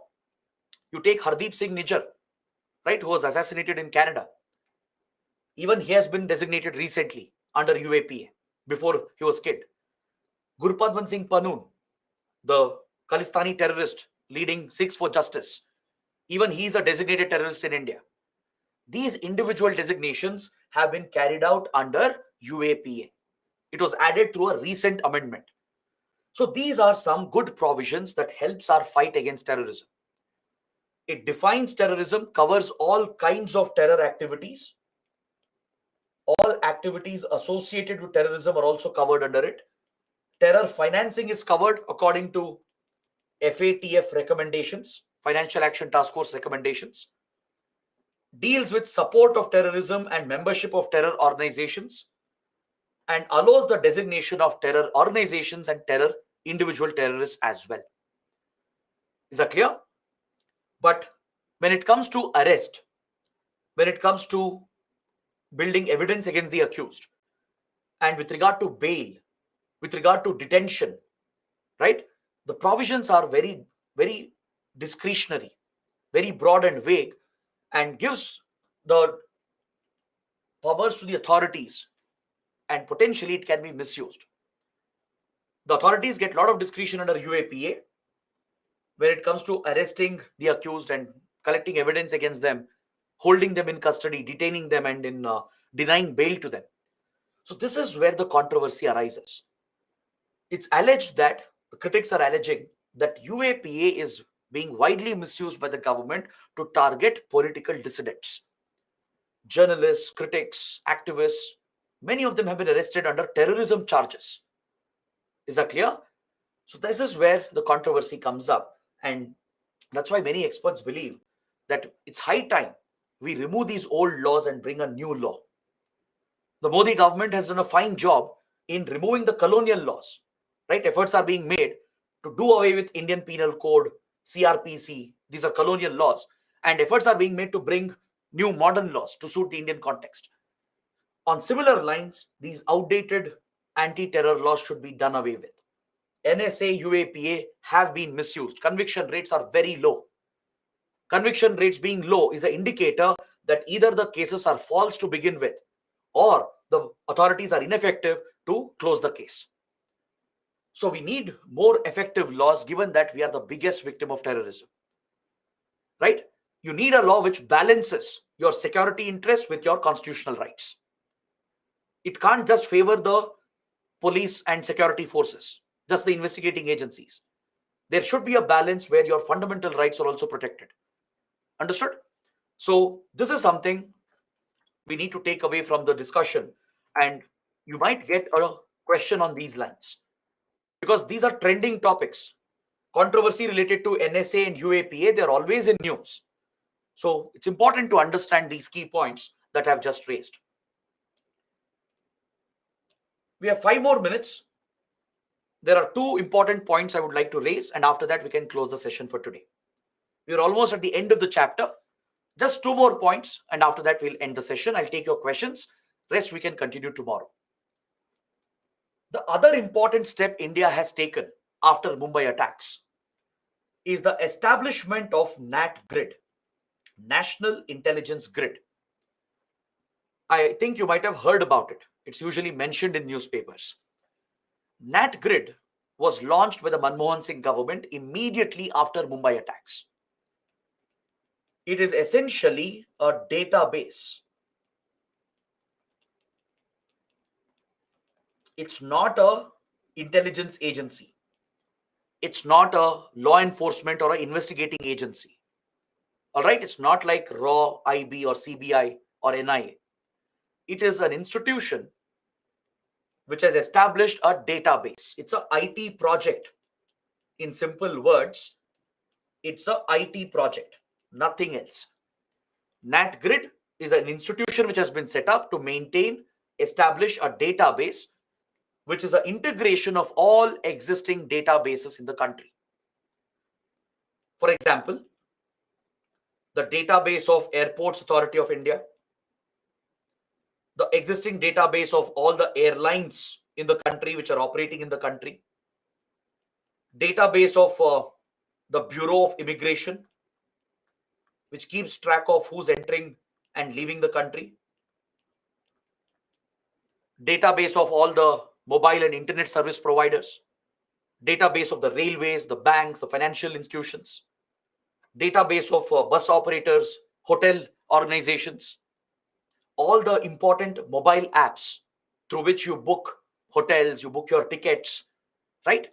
All these databases which help in tracking a target, they are integrated under NAT-GRID. The idea is to provide for targeted surveillance against suspected terrorists.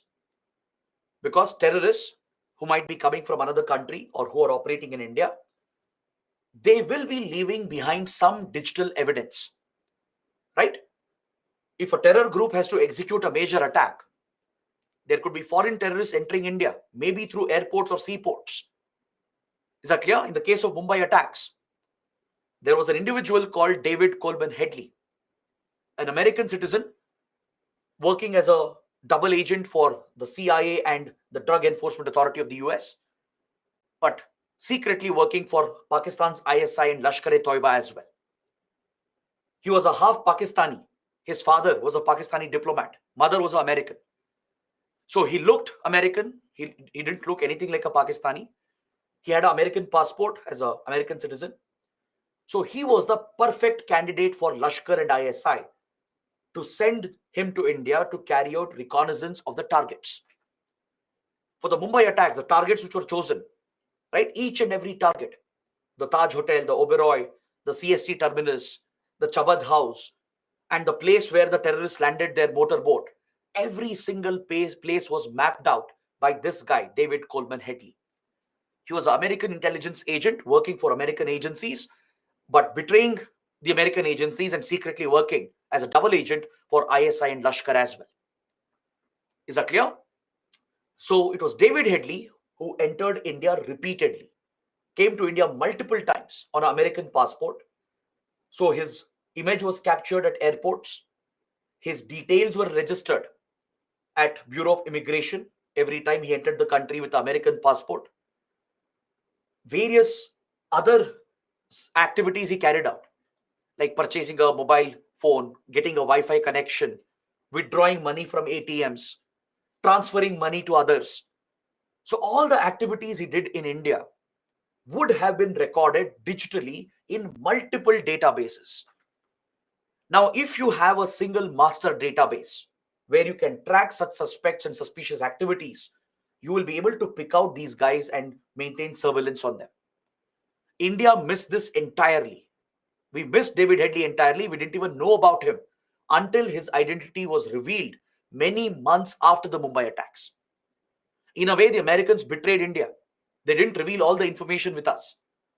They had only given partial warnings to India that Lashkar is planning a sea-based attack against Mumbai and five-star hotels might be targeted. This was a very vague warning given by US, which wasn't helpful for India. Even though India went on alert, we couldn't piece the information together. If they had revealed David Headley, given us access to David Headley, India could have prevented the attack. Right? That is why India was very angry with the US when we got to know about David Headley and his role, because the Americans knew much more than what they revealed to India. They allowed him to operate. They allowed him to work for Lashkar and ISI many months after the attack. They arrested him only when he was planning another attack in Europe. So this led India to establish an integrated database where all the digital databases could be brought together. The database of IT department, banks, financial institutions, hotels, airports, airlines, then the railways, right? All important e-commerce platforms where you can order stuff online, mobile and internet service providers, Bureau of Immigration, all the databases are merged into a master database through NatGrid. It's an intelligence gathering initiative. It helps in intelligence gathering and helps in targeted surveillance of suspects. But it raises the concern of violation of privacy and mass surveillance. There is no law that provides for accountability and checks and balances.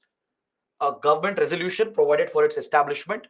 So there is a concern that NatGrid can be misused to target critics, to suppress freedom of speech and expression, to violate your right to privacy and conduct mass surveillance on Indian citizens. But government feels it's a necessary initiative. Yes, indeed, it's a necessary initiative because any intelligence agency would have such a database. But problem is you need effective laws to prevent its misuse. In India, there is no legal accountability. That is the problem. All right. So few agencies have been given access to NatGrid. Very few select agencies have access to it. Like IB and RAW have access to NatGrid data. NIA, CBI, ED, Narcotics Control Bureau. Like this, only few select central law enforcement agencies have been given access, and the government says it is a limited access. They can't access all the data. There is a process, internal process to maintain checks and balances and accountability to ensure that the data is not misused, that someone's privacy is not violated, that someone's fundamental rights are not violated. The government is saying there are checks and balances in the system. There are processes through which the data can be accessed. Only authorized officials, based on justified evidence, only they can request for more data and track a suspect to monitor their activities in the country. All right. So that is NatGrid for you. It's an intelligence gathering surveillance initiative. The last point, a proposal was made to establish NCTC, National Counterterrorism Center. This was modeled on the lines of the NCTC of the US. In the US, after 9/11 attacks, the Inquiry Commission identified that there were serious intelligence lapses by CIA and FBI. Both CIA and FBI, they knew some information about the Al-Qaeda's upcoming 9/11 attacks, but they did not share it with each other and they did not pool the information together. If they had done that, if both had shared intelligence with each other, potentially they could have prevented the 9/11 attacks. All right, the FBI knew something, the CIA knew something, but they did not see the full picture because these agencies receive a lot of intelligence inputs every day, and some of them will slip through. This was a bureaucratic issue because intelligence agencies are very secretive, very guarded about sharing their information with other government agencies. They try to protect their sources, their methods of operation. So in the US, an intelligence failure was identified by the 9/11 Inquiry Commission that intelligence sharing is not happening effectively. So that is why a proposal was made to set up NCTC, National Counterterrorism Center, where all intelligence agencies in the US come together to share counterterrorism related intelligence. All right. It's not a separate intelligence agency or a law enforcement agency. It's only a platform. A platform where all existing intelligence agencies come together and share information with each other. Any information related to counterterrorism. So CIA, FBI, National Security Agency, Defense Intelligence Agency, all these intelligence agencies dealing with counterterrorism, they're part of NCTC, where they share intelligence with each other to ensure that they don't miss a single attack. All right. In India, we had a similar experience with Mumbai attacks. In the case of 2611 attacks, RAW had some information, IB had some information, but due to lack of sharing, we didn't see the full picture. The Americans had given us partial intelligence to RAW, right? But RAW had a very partial piece of information. It couldn't foresee the attack. IB had some piece of information which couldn't help in seeing the bigger picture. Only if IB and RAW had worked together, shared information on time with each other, they might have, I'm not saying they would have, they might have seen the bigger picture. Potentially, we could have prevented the attack.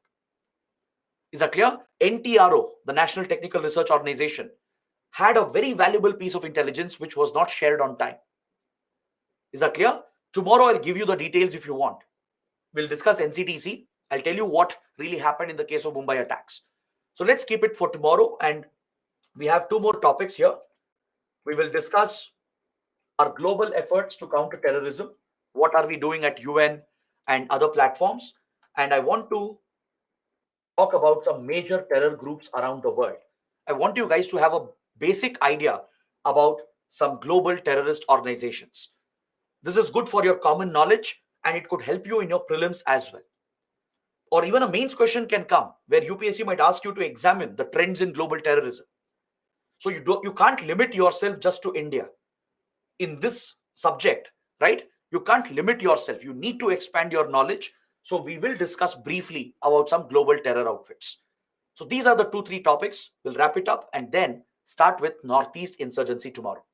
All right. So let's end the session right now. I'll take a quick look to see if questions are there.